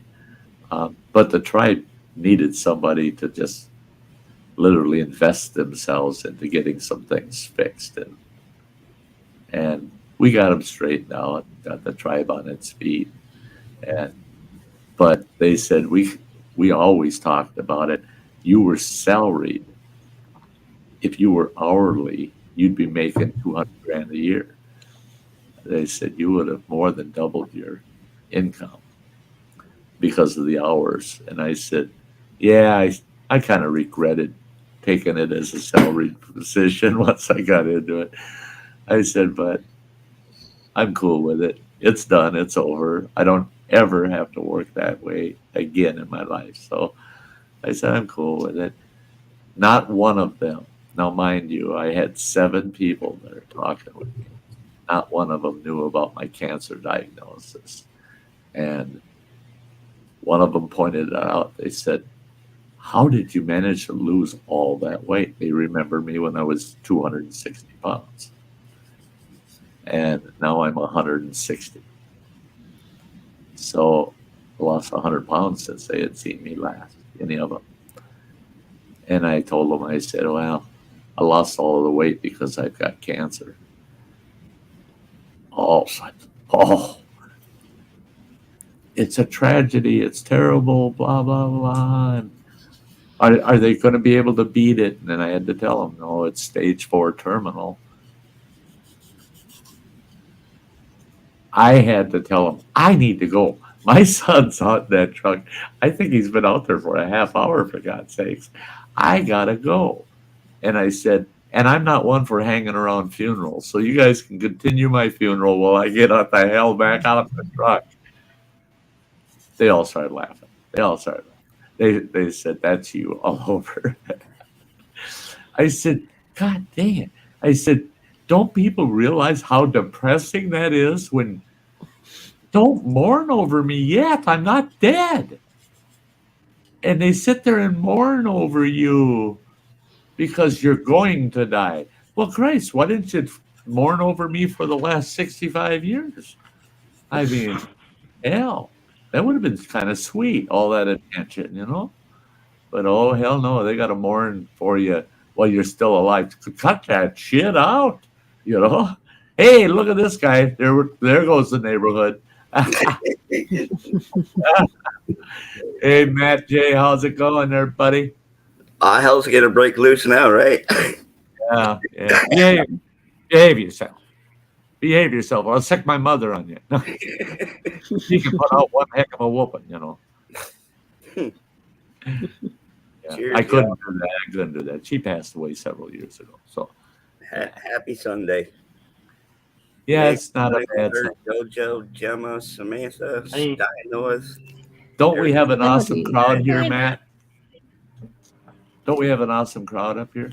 I mean, seven of the best people in the world up here on panel. Lovely panel. Yeah. We got some great people in the chat also. Yeah, the chat is awesome. Yeah, Dan saying, live your best life. That's it. You know, live the best life you can while you got it.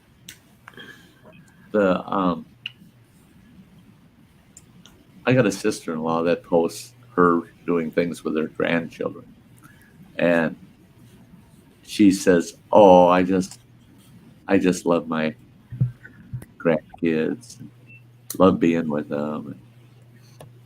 And I private messaged her and said, "I love all the posts. You do things with your grandkids quite often, but I said, I guarantee you think you're getting enough time with them? You ain't."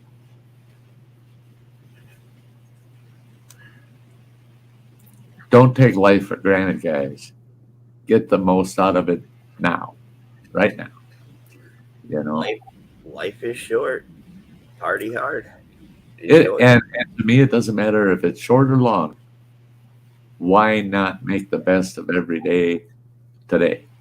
Don't think I'll make the best of it when I retire. I'll do it later. Don't. Make the best of it right now, in the moment. Last year, for some reason, it was like one day it hit me how fast time goes. I used to be like, "Oh, this is taking forever," but now it's like a week later, the next day. Yeah. That's it. In fact, Nick, I watched your viral video, and I watched the whole damn thing just about a week and a half ago or so, and I laughed. I'm sorry, I laughed through the whole thing. I go, "Look at baby face Nick, man! Look at my face now." Well, yeah. I mean, you're not that little boy that was out in the tent in the cold weather. I mean, I was just laughing. I'm going, man, oh man, have things changed? Jesus Christ. I can't believe it. Nick grew up. Well, that's funny. I grew up on YouTube, basically. Yeah, you did. You really did. I remember the days when you were... I think all of us have grown up on YouTube. I know the last 8-9 years since I've been on YouTube, I've changed a lot from when I used to. At my start, absolutely, girl. You're another good example. First I was very immature, and now I'm like, yeah. I'm 35 this year. I started YouTube when I was 24, so I've come a long way in a short time. But it makes you realize how quick time goes. I love that. I started YouTube 9 years ago. Was it 9 years? 9 years, yeah. I'd have to look it up, but I'm not sure how many years. Well, that was stupid. I got to be careful. I'm clicking on things, guys. Yeah, I started it 9 years ago, but I didn't put my video until the second year of YouTube. Yeah. I used YouTube for a couple of years before I created an actual channel. Yeah. let's see, that'd be 5, 7. Yeah, July will be 8 years for me. Let's have a look. I should find out. 8 years since I created this channel. It'll be 9 years for me next January. It'll be 9 years for me next year. There's a sweet lady right there, guys. Native Coots is in the house, keeping an eye on us. Native. Hi, Grammy.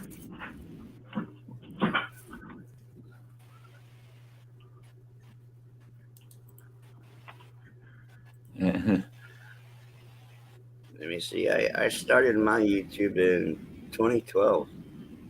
2012. Yeah, see, mine was July of 2015 that I started the actual channel, but I was watching YouTube way before that, years. I was 50. I actually joined YouTube in 2014. Yeah, I was 15, and now 18 next month I'll be 21. Yeah. I think it was. I joined YouTube in 2015, and I started content in 2017. The thing with me is about 2000. Oh shit, I don't remember. It was well before. I put my first video on 5 years ago. I was up here under a different name and just watching stuff. I used it to watch stuff, I didn't interact or nothing. I just watched stuff for 2-3 years before I kind of got pushed into making a channel. My business partners at the time said, you need to do a YouTube channel because it'd be good marketing for the business and this and that. And at that time I was saying, I ain't got enough to do. Yeah, that's why our camp failed, was I couldn't be the camp director, the instructor, the coordinator, and the marketing person, and their accountant. I couldn't do it all. And I told one of the partners, I was told by one of the partners, you just don't do enough. After I was doing all those things. And I spun around and I said, you want to find out what I'm doing? I'm going to give you the books. You're going to go out, because I've got 4 clients showing up for a week. You're going to go out with those clients and you're going to teach them all the skills they come here expecting to learn. And guess what? You're going to do all the coordination work. You're going to get all of the supplies, all of the food, everything. You're going to go out there, set up the temporary shelters for them. You're going to do all that. And then you tell me that I don't do it. And that partner turned around and said, you can say that all day long. You still don't do enough. And I said, there you go. Guess what? I feel bad for those 4 clients. I contacted them and told them, sorry, your week has been canceled. Here's a full refund. I refunded them everything. In fact, I had one individual, only one, thank goodness, that said, oh man, I'm screwed.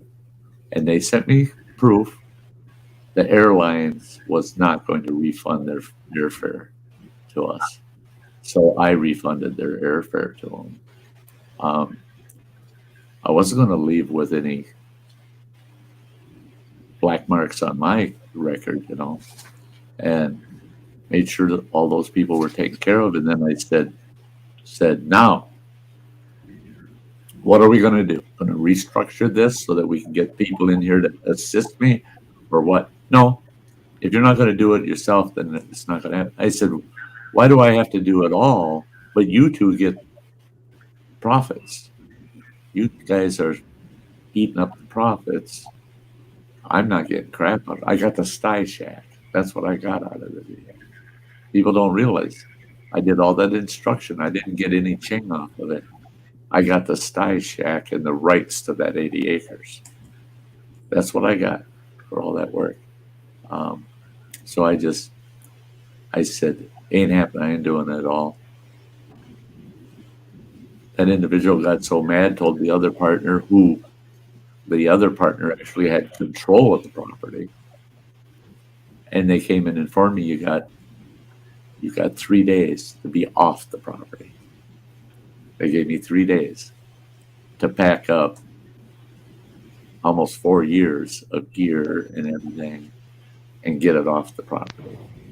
And I ended up leaving a ton of bushcrafting equipment and gear behind. It was insane. It was insane. But I was glad to be out of there, but I was sad that I didn't have that relationship with my customers. I just loved instructing. I just loved it. Yeah, Kwani introduced me to your channel way back when you were doing the stuff. Yep. Now we're talking back in the day again, right, Matt? And I remember when Nick went camping with you. Yeah. It was this lady. This lady introduced me to Sky. Gemma. Yeah. Gemma brought a lot of my UK friends to me. Gemma introduced me to you. Yeah. Yep. Dojo, by the way, I'm just camera shy. I never go on YouTube. Yeah. Come on, guys. I just wandered in by accident. Yeah, running water. He wandered in by accident. Yeah. That's damn kid. I told him to stay in the other room. He stuck his nose into this anyway. Yeah. You know, and Always everywhere, Matt. Well, it took me months before I'd open my camera. You know, running water too is a special case. I don't know. It must have took me about 3 or 4 months before I opened my camera on here. Yeah. But with running water, I don't know. He might have tried to make a count of it, but I never did. I missed him so much. The communication. But we went years. My son and I went for years out of communication. And a lot of it had to do with running water. Correct me if I'm wrong, but a lot of it had to do with his mother. Well, whenever I would call, you were never available, or you were out of town, or what she would say. And then she's too busy to talk. And then she would never tell me that you tried to reach me, you know. And so there was so much conflict going on there that running water and I became basically detached. And for years it went on. Then he moved to Ashland, and he had been here for a couple of years. And then we started connecting on here and communicating and actually talking and texting and getting to know each other well again. And the next thing you know, here we are today. All is good, all is well, and we have so many things we can share with each other, and we just go, that's exactly how I was feeling, you know. And so him and I were kind of in the same boat, and we didn't realize it. We're busy bailing out that damn boat, and now we don't have to bail anymore. Yeah, life goes on, and him and I have a great relationship, and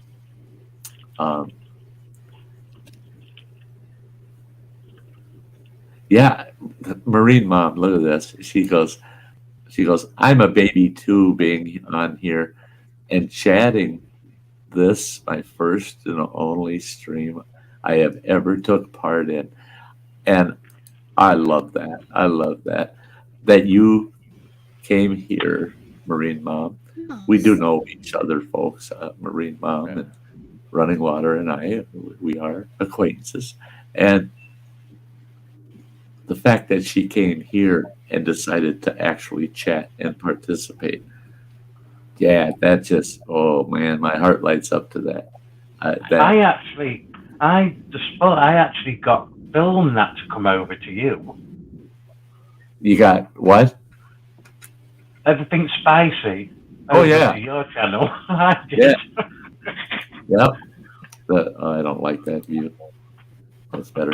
But that's it. Is how it just went.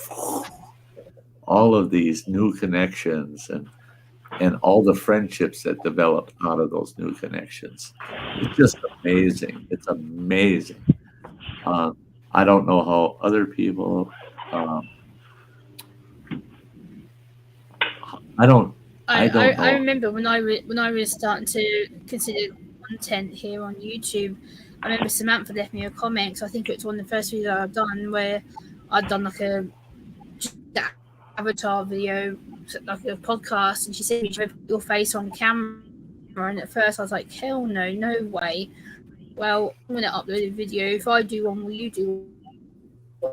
And I was like, "Fine, okay," and put one out, and then that's it. So I was having to keep my face off camera. I was like, "Nope, not doing it." She's like, "Well, yes, you are," and I'm like, "Damn it!" Just getting talked into it, and then uploading videos.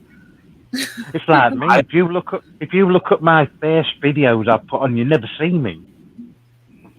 Yeah. No. So many people, all you got was their icon. You didn't get to see them, their avatar, because they just never showed their face. Now that we're on that subject, I want everybody hear me out on this, and please be understanding. I talked in depth with my youngest son yesterday about this issue, because the chemo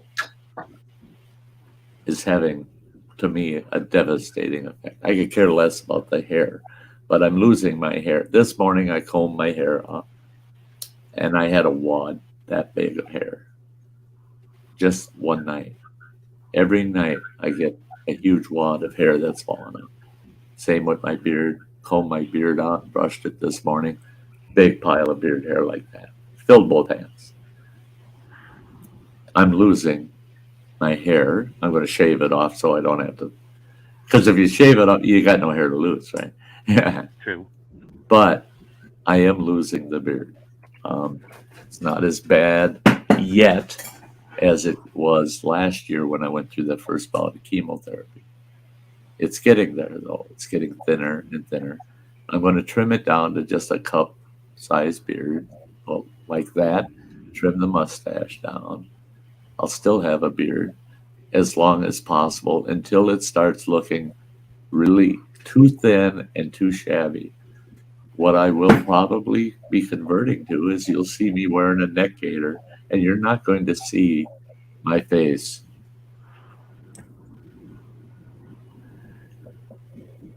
Sty, you're looking wonderful. Right now, that won't last. And I don't. We'll have to get you a merkin. Now I have. Shut up, Ronnie Lauder. That's what your brother Joe was telling me. Is says we're going to have to search somewhere in the world, out there in internet land. We should be able to find you a facial mask that's got a beard pattern on it. He said, then you can wear that mask with a beard pattern on it.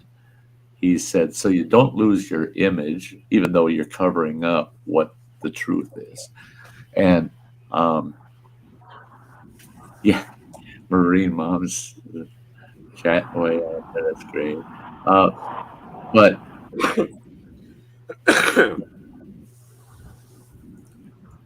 But we talked about, I've got some things going on. Dojo mentioned he's got to go see a cancer specialist because he's got a mole that's acting up. He wants to make sure, they'll probably biopsy it and make sure, find out if it's cancerous or not. And he's doing the right thing. The minute it started giving him any issues, he's seeking medical advice on it. With me, from the radiation therapy, they're assuming that's what it was, probably caused it. But I've got signs of skin cancer going on my head, so that'll stay covered. I don't want people seeing that. And it is obvious. If I take the new rag off, look in the mirror, I can see the spots where things are going on that aren't the best. And I've got a couple of spots on my face down here under the beard. So I'm not going to show that to people. I'm like anybody else. If a lady's going out on the town, what does she do? She puts makeup on. If a guy is going out and he's going to try to hook up with that sweet gal, he puts his best clothes on. and makes himself look his best. I'm not here to show myself in my worst. Yeah. I hope you can understand that. The Marine Mom, you are welcome here for any and all streams forever and for as long as I last. You betcha. You betcha. And it's my privilege that you are here. And you make, I said it earlier, all you people, you make my week. If I don't get this, my once a week dose of you folks, it's a bummer. It is a bummer. If I didn't do this stream today, by the end of tomorrow, I would have been severely regretting it. I guarantee you. I have to come live to see you folks. I just can't let myself not do it. Or if not, you would have. If you wouldn't have gone live, you would have got a Gemma phone call at some point. I would have been like, Uncle, where? Yeah, I agree, Gemma. If I didn't see Sty go live, I would have been calling him also. I get so much of that. Even if I'm delayed, if I'm just delayed, I get people starting to pop up asking, what's going on? Are you okay? Are you going to go live today? And yeah, I appreciate it. I love that people want to get together. And hey, Mystic Bunny, it's great to see ya. I know a bit too much to Jim. Sometimes I do too much to do stuff. Sometimes I'll see that you haven't gone live yet, or I'm like, hey, where are you? And I'll like message you a couple of times. I'm like, yeah. Maybe I should leave alone a little bit to not. And I thought about that last night when I was thinking of putting up a notice that I'm canceling today. I thought, I don't dare do that. I don't dare do that. Because I'm going to have explaining to do to Samantha and Gemma. That they're going to want to know what's going on. Their concern is always there. And I know I'm asking for it. If I do something a little off, a little weird, those two are going to at least want to know everything's okay, And I told myself, the minute they say someone, I have to recant it and go live anyway. So just do it, you dummy. So here I am, happy that it's not that I did it. I definitely regretted it. Don't mind me looking this way. I'm still watching NASCAR, by the way. Well, yeah, we're not going to fault you for that. I know I look creepy with this hat and the shade on my eyes, but if I have it off, the sun's too bright. So that's the sun hitting you, huh? Yeah. It's freezing. Well, Nick, I seeing your video there with that shade like that. I don't know if you watch anime at all, but it just keeps coming in my mind. Every time where you see their eyes shaded out, something shady's going to happen. Yeah, something shady's going on. But but that kind of amazes me. There you see Nick, and he's got all that bright light on his face, and I'm sitting in the studio. I've got bright sunlight coming through this little curtain thing we got hanging over the front door. That bright light, it's all lit up over here to my left, and right in front of me are two big studio lights, brighter than shit. I mean, this room is lit up like a Christmas tree. But I don't have that effect of that natural sunlight. I've done that, opened the big picture window, and yikes, just brighter than hell on here, It's like it don't seem that bright in the room, but oh my God, is it bright in here? And I got to shade my eye. That's why I wear shades all the time. I wish I would have videoed myself. Yeah. I wish I would have videoed myself yesterday. Yesterday, my bulb went in my bedroom up here above me. I was like, in the middle of recording the video, I'm like, oh, bum, my light bulb's gone. So I had to pause the video that I was filming, stand on two hardback books I had, plus a little footstool that I had, stand on my middle of my bed, have one hand getting the light bulb down, put another hand up to put the other one on, twist it till it clicks into place, and then also it's like, boom, this bright light, whoa, and I had to literally go like that. I'm like, oh my God, it was so bright. I don't understand. Ow. I don't understand. Now, Gemma, you're what, 5'2", something like that? 4'11". You're 4'11". Oh, yeah. Oh, see, she's got quite a ways to get to that light bulb. Now, me, I'm 6 feet Yeah, it's tall, literally and right you up there. figure my arm's length is almost 3 feet. We're Well, 11.5, right, Gemma? you eat up a foot of that. I got 2 feet of reach above my head, right? Okay, you Yeah. take 6 and 2. That's 8 feet, right? Then why is it so hard to change a damn light bulb in a room that's got 8-foot ceilings? Yeah. I can't. Yeah, It's like I can't read. I got to be on my toes or get on something. Now wait a minute. My reach is 8 feet. That is not an 8-foot ceiling. I'm telling you, there's something going on. Our old house was 30 foot, and the light bulbs. It was a log cabin, and they were inside of the ceiling where it was another foot in. So we had one of those giant light bulb arms, but we could never get it to work. So over the years, there'd just be less light every year. Less light. Yeah. Now, this church that my mother was a member of, I did maintenance for that church for a while. And their chapel was so damn high. It was so steep. And it had these directional lights way the hell up there. And they had one of them long poles for changing out those bulbs. Well, they only reached about half of them. What do you do about that damn peak? It was about 40, 45 feet up there. Those goofballs went and bought this. I don't know where the hell they found it, but they found this extension step ladder. Well, now, step ladders are pretty sturdy. You get up to 12 feet. They're pretty sturdy. But you only got 2 feet of that ladder touching the ground on two ends. You get up there 40 feet, and there's only 2 feet of that ladder touching the ground. There's nothing stable about that shit. I told that church, nice ladder. I don't know what you're going to use it for. Well, that's so you can change light bulbs. I said, I ain't changing your damn light bulbs on that thing. That's the stairway to heaven. Yeah, damn right. Well, we had a local outfit that had one of those power hoists that was electric, and we were able to get it.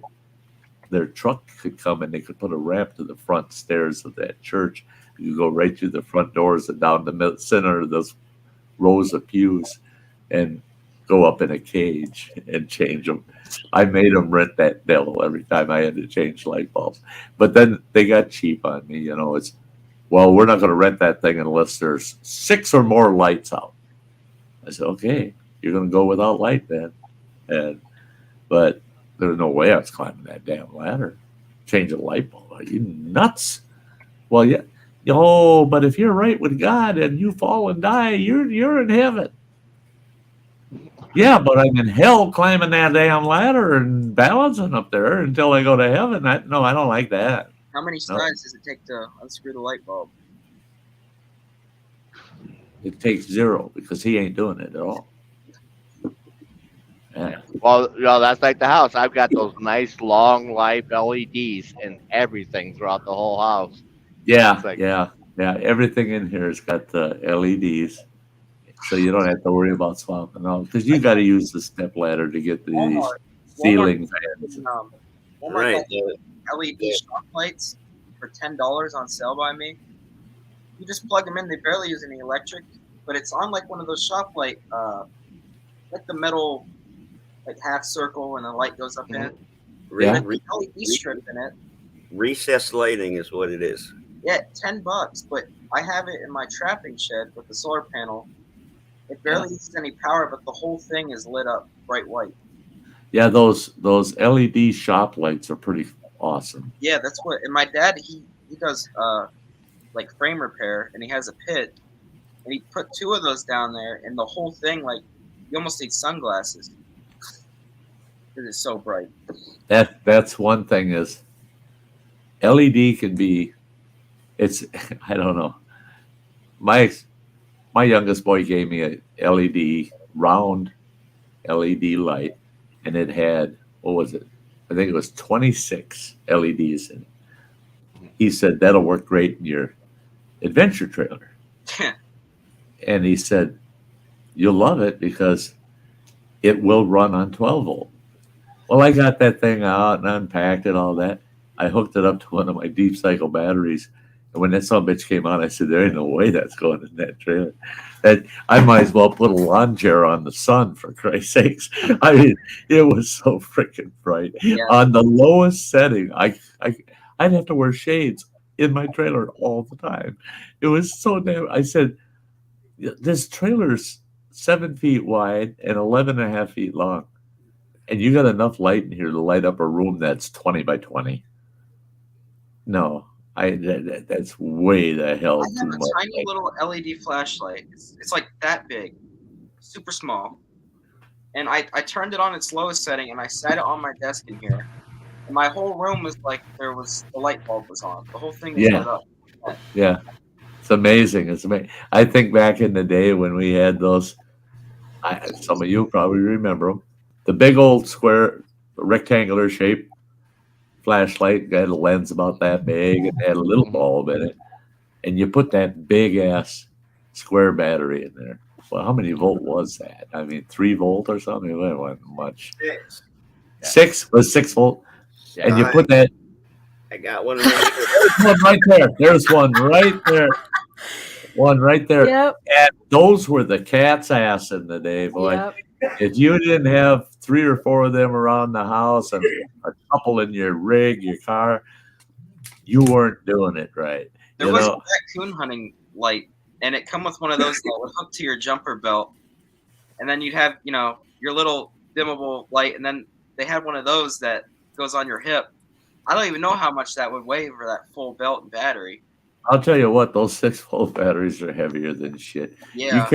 You carry that. We go out deer hunting, and we all had one of them hanging from our belt because we're out there. You're out there before the sun comes up, and right till the sun goes down. You shoot a deer at sunset, and that son of a bitch runs off. You gotta find them. So you're out there. Everybody's out there with them heavy flashlights, and the problem is the batteries didn't last that terribly long. They were good when they were full up. Boy, they were nice and bright, but boy, it didn't take long, and they started dimming out. Well, I can remember one time, our garage, I went in, I'm going, I got to get rid of all these old 6 volts. I started putting them in a box, and when I got done putting them in the box, I couldn't pick the box up. It was so damn heavy. I think I had like 30 some of them damn things that were wore out, and the my one corn feeder had one of them in it, or it had 2 of them in it. The one I had, and at one point the bottom would keep falling out whenever I try to change it. So I had it like makeshift held up, and there was mud under. Every time I did it, those would fly out like a bowling ball and go in the mud, a couple inches. It was just mud there. So it used one of those 6 volts to run the feeder. I think it was 2 of them. To run the feeder. Yeah, it was a feeder and then like the whole panel and everything on it, But yeah, those things are heavy for how big they are. Yeah. And then the old D-cell flashlights. I can remember my dad, chief of police, and they're trying to stay up on top of things. This is back in the 1960s. And my dad always carried a nightstick with him, billy club. And he had quite this collection of billy clubs. Pisses me off. I never got one when he passed away. My mother gave them all away to other police officers. Pissed me off. But because he had some real classics, boy, they were sweet. But he got this wild idea. He's going to buy this new police special flashlight. Well, that son of a bitch was about 2 feet long, and it took all these D batteries, the full length of that sucker. You did not want to get whacked on the head with that thing. So that turned into his billy club / flashlight, where he was usually carrying the billy club and the flashlight. Now they're combined. And I can remember him coming home, and he threw that thing on the table, and he goes, that thing is worthless. And I can remember my mother saying, why doesn't it work? He goes, oh, it worked fine. He says it did its job, but it's still worthless. And she goes, why? And he said, well, if you're using it as a flashlight and some guy gets aggressive with you and you give them a good whack, you're whacking them with the lens end of it. I busted the lens and the ball on it. Oh, I wanted to see the guy that got hit with that sucker in the head with the lens end of it. Oh, yeah, shit, not pretty. Yeah, ouch. I thought I didn't know how heavy those are, some of those billy clubs, but I picked one up at a flea market before, and I was like, I couldn't just believe how heavy it was, and it was only about that long.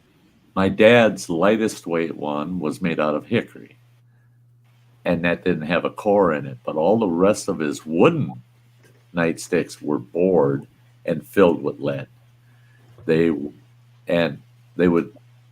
was weird, depending on the wood it was made of, they would bore it so many inches in and lead that up because it helped with the momentum, the weight of it. Plus you get good whacking power out of it. Some of them were bored all the way through and then filled with lead, so it was just a lead bar covered in a sheet of wood, but he loved his wooden nightclubs, and he had two that were to die for. One that was a reddish brown, one that was pitch black, and they were leather laced covered hickory sticks, and those were lead cord too, and those were sweet, man. The leather ones I loved. What was preschool? What was preschool and play school? Play school. Flashlight. Oh, flashlight. Oh, yeah. The yellow and red play school flashlight, the one you can switch it with the little knob and it'd go from white to green to fucking red. Yeah, it had the multicolors. Yeah. They had different colors. Little knob on the side. I was watching a video of retro stuff the other day, and they were showing the multicolored pens. Oh, yeah. I can remember. Now, this ages the shit out of me. I can remember when they first came out. And you still buy them. They were insane. I mean, the stores couldn't keep them in stock. Everybody had to have them, and it's that. And I can remember in grade school, my teacher saying, this year, every student needs to have a multicolored pen. It was required. We had to have a multicolored pen. That was so sick. And then I watched a video of clackers. Does anybody know what a clacker is? Mm-hmm. It's two strings with two balls on it. They're illegal. You cannot sell them in the United States anymore. Because, I mean, your average person, you'd learn to live with all the bruises on your arms from using them, because if they got off center, they'd whack you in the arm so bad. But it was the broken bones. I mean, I knew a kid busted his nose, laid his nose right on the side of his face with them. I also knew a couple of kids that broke bones in their hands, and the one kid broke his arm with them. But I was the clacker champ at junior high school. I could have two sets of clackers going. I could pitch them suckers and send them up in the air, and they come down still clacking and get a whole of them, keep clacking. I could do so much shit with clackers. What about those darts? Yard darts? Yeah. Now, don't anybody take insult to this, all right? Because it's not very politically correct. It's not very. I hate to go there. It's not very politically correct. But the yard darts, we got a set of those. We were pitching in things out in the backyard. Everybody's yelling, "Holy shit! It's coming my way!" and us kids are out there on the end that they're being thrown. As soon as they hit the ground, I got it. And you're supposed to hit. I can remember my uncle saying to my mother, "Look at all them retards out there trying to catch something with that big steel point on the end of it. Your kids are retarded." All of a sudden, from that day forward, they were called tard darts in our house. Tard darts. All the tards out there trying to catch them things. It wasn't because we had a mental handicap. It was because we were just stupid. Could have named them dummy darts. Bunch of javelin catchers. Yeah, I mean, what a foolish thing. I've seen stories of them where people were just standing there and it just goes right through their foot. Yeah, I saw one where it went through the guy's shoulder, and the whole 3-inch spike was in him, and he's running around screaming, and it's that thing stuck in him. Just youch. There was band over here. It was what? There was band over here. Yeah. Here too. You cannot get those. We used to see them at flea markets, $120 for a set of like 3 of them, and yeah, because they came in I believe it was a set of 3. You had a blue, yellow, and green one, and it was there, and you put a ring out, and the idea was to get in that ring. It was playing horseshoes with a weapon. Now that's stupid. That is downright stupid. Pretty heavy, aren't they? Well, they're front end heavy, yeah. Yeah. I mean, that wasn't that much weight to them, but they flew true. Oh, they were heavy enough that they flew true, and they had a good enough impact. It would bury the spike right up to its hilt, in the ground. Well, and what was bad is when you had people that were in areas that had firmer ground or rocky soil, they would take the grinder and we'll put a point on there so we stick in better.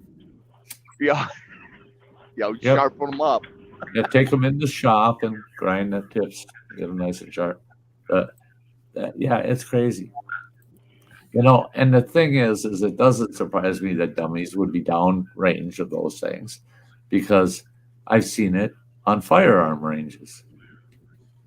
Guys downrange, and the targets are higher than them, and they're letting people shoot over their heads to hit those targets. But they're in the open.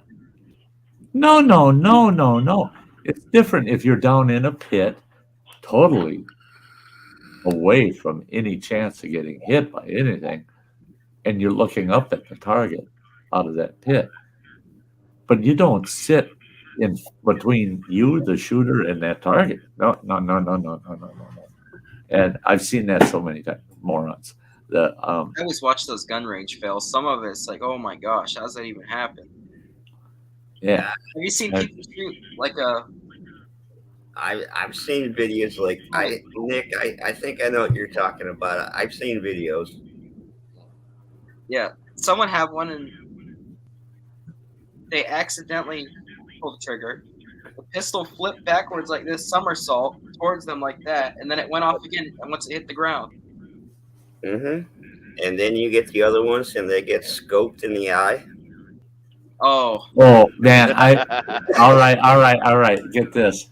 Buddy of mine out in Montana, when we were living out there, he got himself pretty sweet 308 lever action, and he's got this awesome scope on it, beautiful scope. Well, that scope is adjusted for him. He's got a long reach too, So that scope's damn near 6 inches from his arm, but it's got such a good viewer that you didn't need that up to your eye socket. I mean, you could see through that sucker like $1 million. And his wife, you remember her running water, Wendy? Yep. Yeah, I remember that situation. He's very prim and proper. And I mean, she came to spend a weekend up at our cabin, off-grid in the wilderness in the winter. And she shows up with designer clothes and all this, and finds out she's got to pee in a bucket. Holy shit. I mean, yeah, thinks she was shocked. But she wants to shoot her husband's new gun. So he lets her. What'd she do? She sucks that scope right up to her eye. Well, the lever action is full recoil. I mean, the chamber is not going to absorb any of that. Like with the semi-auto, that absorbs a lot of the recoil. This is full recoil. And she got that scope right up to her eye. Pow! And that, I'm not kidding, that gun moved about a foot. Oh. And it spun her head around. Her husband thought she broke her neck, for crying out loud. And she laid on the ground holding her face. She had the biggest shiner you ever seen for about 2 weeks. It lasted and lasted and lasted. She was, I'm not going out in the public. I said I wouldn't either after doing something that stupid. You know, why did you Well, do it that? didn't help that she was so tiny. Yeah, she's just a tiny You know, gal. Too. didn't help that she was so tiny to start with. Oh yeah, that gun knocked her right on her butt with a black eye. I mean, yeah, that was. I'm sorry. You know, she got through it. No scars. You know, anything like that. So I can laugh about it now. I laugh about the misery I went through. It's how you get beyond misery, right? Put a smile on your face and laugh. I love it that Samantha's over there. Just her expressions are to die for. You can read her like a book. Old binoculars. They were like aluminum, but real thin aluminum. In order to see through it, I had to have it right up to my eyes. So I remember looking in the mirror one time because I used them a lot, and my eyes always hurt after. But just rings around my eyes, like cut way into my face. That's why a good pair of binoculars has got rubber cups. Yeah, they were the old. silicones are the best. You know, they don't irritate you. But they were really old. It was like there must have been something on it at one point. But now I had a pair of those. Now, anybody remember these? I had a pair of binoculars that's in a case. It's an aluminum case that's folded shut, and you push a little lever on the side, and it pops open. And there's the two lenses and the rear lenses. I found out, don't hold that up to your face and pop it open, because that son of a bitch bit down on my eyebrows, and it wasn't letting go. I had to close it to get it off my face. Damn thing bit me. I mean, what the hell? I was right away. I mean, that's back in the 60s, early 70s. Right away, what went through my mind is somebody for that company didn't test these damn things, you know, to make sure they don't bite you in the face. I mean, because they did. I mean, them suckers bit me good. Had both eyebrows stuck in the thing. Oh, son of a bitch in it. Then I closed it. Oh, okay. Yeah. Anyway, I'm going to have to go now. You got to cut out? Yeah. Okay, buddy. Thanks for spending your time with us. Jojo, great meeting you. Thank you. So good to see you. Hope we see more of you, man. Yeah, you will. You will now. Good. Not as busy as I used to be. Wonderful. All right. See you all soon. Love, buddy. Take care of yourself. You too.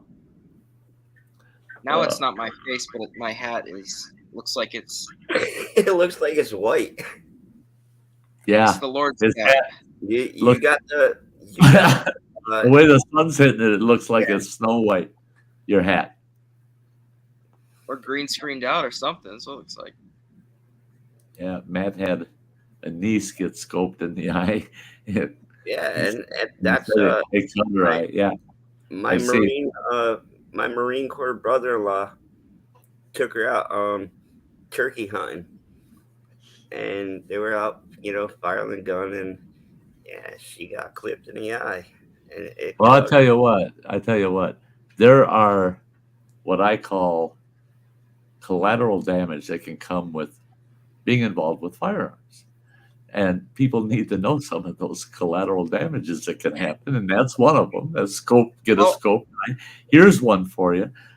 For anybody that hasn't seen it, I've got a Sty story posted about it. I've been there, done that. Try firing a short-barreled 12-gauge pump shotgun from your crotch. 12-gauge with a buckshot or a slug. Well, it didn't have buck in it, but it had heavy goose shot in it. Now, in our house, 16-inch barrel, right? No, it had a 20. But in our house at that time, we lived in Montana.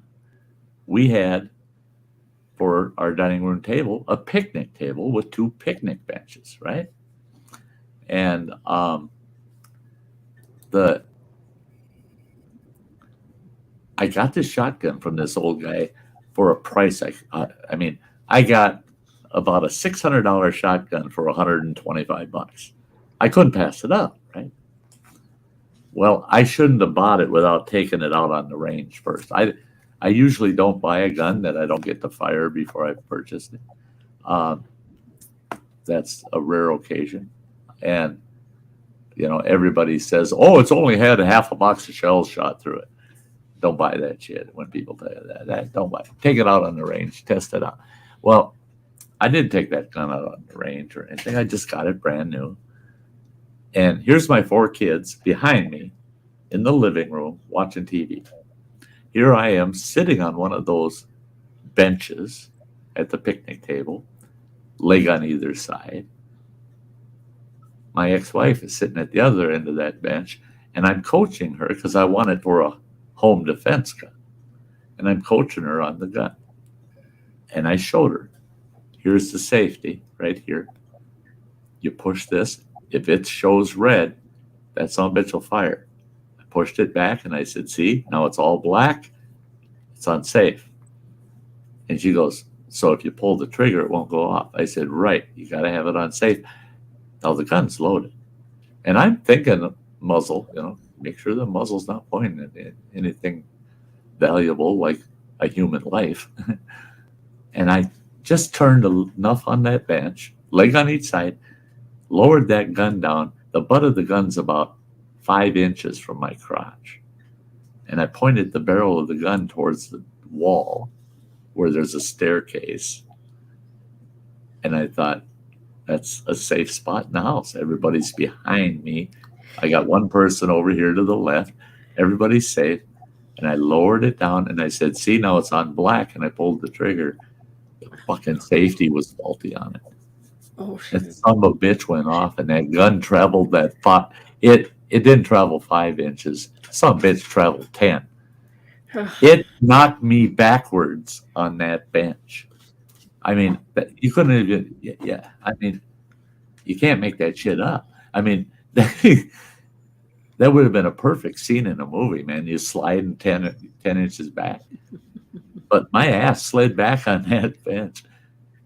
I stood that gun up on end and went pump, pump, pump, pump. There were 2 other rounds that pumped them out. I looked at the wife and she goes to say something, and I go, I'll be right back. I got up. I didn't even think about the pain. Ran in the other room. I had a cubby in the bedroom in the wall that I could stash a couple firearms. I shoved it in that cubby, and I come back out. I sat down on that bench, and I go, wait. And then I go, I finally breathed.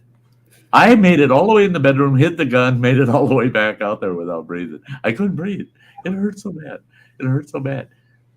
And I told everybody in the house. I turned around and told the kids. I said, it's okay, kids. It's okay. I put the gun away. I thought, don't worry about it. It's okay. Everything's okay. Don't you dare ever tell anybody that happened. No, Dad, we won't say a word, Dad. No. I told my wife, that includes you. You don't tell anybody out there. So what's she do? She goes to what she thought was her best friend and tells her. And I go to town 3 days later. A guy bought me breakfast at the restaurant. Couldn't figure it out. And he goes, you're the man. You're the man, Sty. You're the man. I thought, what the fuck is he talking about? I went down to the pub. Everybody wants to buy me a beer. Everybody. They're patting me on the back. God, you're the man. You're tough, man. Finally, I said, hey, everybody, what the hell are you talking about? What is this shit? Everybody wants to buy me shit today. What's going on? Well, firing a 12 gauge from your crotch. You're the man. It's a hip shot. Yeah. What the hell? How do you know? I got my rig, went straight home, and I walked right in. All right, who opened their mouths? And I could see the ex-wife's face. Sty, you. And I told her, I said, I want to know who the hell you told. Well, the gal she told was the wife of my best friend. And my best friend and I have always, if we get a little smidgen of something secret on each other, we exploit it, man. We torture each other intentionally on any little secret we can find out. I told my wife, I said, you told her? I said, she's got the loosest tongue in this whole frickin' county. And you know the first thing she did was go and tell Bill, and you know Bill's going to use it to get even with me. And she goes, oh, did he confront you? I said, oh, no, but I'm confronting him because everybody in that town knows about it. I said, literally, everybody. I even went to the post office, and the postmaster told me, he says, I'm never going out to the range with you. I go, what do you mean you're not going out to the range with me? I said, we go out and shoot once in a while. Why wouldn't you want to go back out on the range? Not the way you're shooting nowadays. And that was before I found out that the word had gotten out. So it all added up. The whole damn town knew about it. Because my wife told her best friend. Another big wreck on NASCAR, by the way, Marine Mountain. Oh, whoa, that's what the people pay for, man. Kyle Larson, Denny Hamlin. Yeah, they're going round and round. Closest I've been accident-wise with that. I've always been good with like safety and everything, but my one friend, I was with two of my friends, and one of them, he had his brother's 30-30 that he was letting them just use. We're shooting at an old fridge, and it got jammed. And I was telling him, I was like, hey, you gotta be careful of that because he pulled the lever back up as it was jammed, and he had it just sitting there. It was somehow held there. He was holding it down at the ground, and I was going around the side to help him. And my other friend was standing on the other side. I didn't even notice he was there, but I was walking towards my other friend. The lever, well, it dropped, slid, hit it, and that went right between the three of us, right between all of our feet. Ooh. Luckily, he was holding the gun down, but I was trying to help him because I said, hey, don't, if it's jammed, just leave it, have it aim there, and don't let that drop. But as I was saying that, it dropped, and that was right between our feet. Couldn't hear anything. It's like you got banged, and then there was a hole right in the ground in front of us. That's close. But now get this one. I was out. I'm sure you've had it closer. I was out shooting with a couple of buddies, and one of them, he's a wild hare, and we always kept a close eye on him at the range because he could be careless. He just want to make sure he's staying safe and shit. Well, these two buddies of mine decide they both have 22 caliber revolvers, old Smith and Wessons. They all of a sudden they decide they're cowboys. They're gunfighters. And we're going to do quick draw. I told them, hey, you guys, you don't know what the hell you're doing. Don't be doing that shit.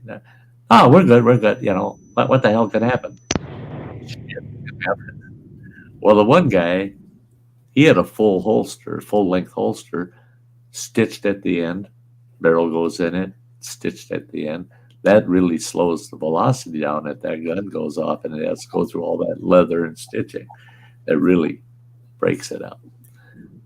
The other guy's got an open-end holster. It's got a big hole at the end, and the barrel's actually sticking out of the holster about 2 inches. They're out there quick drawing and shooting.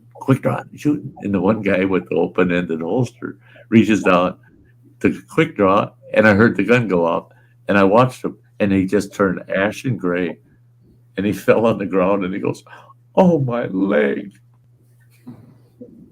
Well, I saw where the bullet went in up in his thigh. I didn't look at the rest of them. I said, come on, let's get him in we had at that time, my buddy had a Suburban. I said, let's get him in the rig and get him to the doctor. So we rushed him in the emergency room. Oh, did he regret quick draw on that day. That round went in his thigh, traveled about 8 inches, came out of his thigh, went into the back of the calf of his leg, traveled the full length of his calf, and came out by his ankle. So he had 4 freaking holes in him from one shot. And guess what the doctor did? He put a Band-Aid on each of them. He said, "What the hell can I do?" That's what stresses me You out. got no bone in you anymore. That came out. Slow motion of one of those That was nuts. quick That draw was people. nuts. He pulled it up. It was within a second of it leaving where it would hit right down his thigh. He pulled it. If you twitch early enough for that, or you get stuck in Here's cold, Kirk. it stresses me out. I couldn't do it. Yeah. And Nick and Sty, I would have probably just like whipped out the duct tape and here you go. That was see nowadays. If somebody did that, they probably wouldn't even end up going to the doctor. I would have just irrigated all 4 spots and threw a butterfly bandage on it. Yeah, duct and tape. say you're good. Just don't take that off for a couple of days. You're good. Yeah. And in the worst case, a paper towel and some duct tape. Exactly. I've shown up in the emergency room with some big gashes in my hands. I've cut fingers right to the bone. I go in and I tell them, I'm out of butterfly bandages. So would you guys stitch that up? What? Well, I could have done it myself, but I'm out of bandages.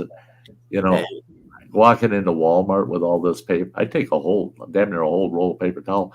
And what I do is I grab it where the cut is. I wrap one part of the paper towel around it and then grab it. And I'd wrap that roll until it's a big ball around my hand. By the time I get to the emergency room, that big ball is just red. It's just full of blood. And they're just like, oh my God, he cut his hand off. No, I just cut one finger. And the other good bandage is electric tape. I don't want to cut off, but I gotta head out. My family's here for the leprechaun dinner, corned beef, because we didn't have it. Nice. We had that storm come, so. Oh, cool! Very I cool. wish I was there. Some good corned beef. It was nice being on the panel. So. Absolutely. I haven't been on in a while. I watch a lot of streams, but I don't know. A lot of times it's on my TV and I just don't join on anything. So I don't even have a webcam for my new computer, so it's either this laptop or my phone, which crashes. So I'm in webcam hell here because I got so many different webcams to pick from. It's ridiculous. I don't know where they all came from. I wonder. I know. I bought 4. I bought 4, and Running Water's got anywhere from 6 to 10 laying around here.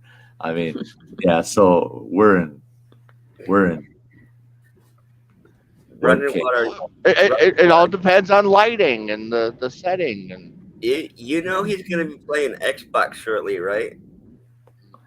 Who, me? No, Sty. Later this evening. I knew it. Lost you. I don't. Take care of yourself, Nick. Yep. I have to get going too. Yeah, we're gonna wrap this up, guys. I'm sorry there, Tim, with Kirk Whipper Voyager Center, but we gotta wrap this up. Stein's feeling hungry. I gotta eat whenever I can. I lost 3 pounds this week. I don't like that. Yeah. So I gotta eat. I gotta find something good and fattening. Get some protein in your body. Definitely. Yeah, protein and fats, build up some body mass. You bet. Canoe Hound, thanks for hanging out. It's great. Marine Mom, it was awesome that you were here. All of you, every one of you. Sty loves you. Sty wants you to take care of yourselves. And we're going to see you all next Sunday, I hope. I'll be here. Even if I don't feel like it, I'll be here. I just can't give up on you guys. Just can't do it. I didn't get to run my membership, people. I'm going to run that as the close tonight. And right after it, I'll dance with the girl in the fur coat, and I'll be out of here. So if you want to stick around and see some great channels, it's less than 40 seconds, I think. So check these people out, and then I'll see you all next Sunday. Samantha, dear, love you. Thank you for being here. Love, buddy. Yes. And Matt, you're a champ, man. You're a champ. You make my day. And Running Water, you stay safe out there, asshole. Lord. Have a good day, everybody. We'll see you next week on Sunday at 2 p.m. Central Time. Bye-bye. Run.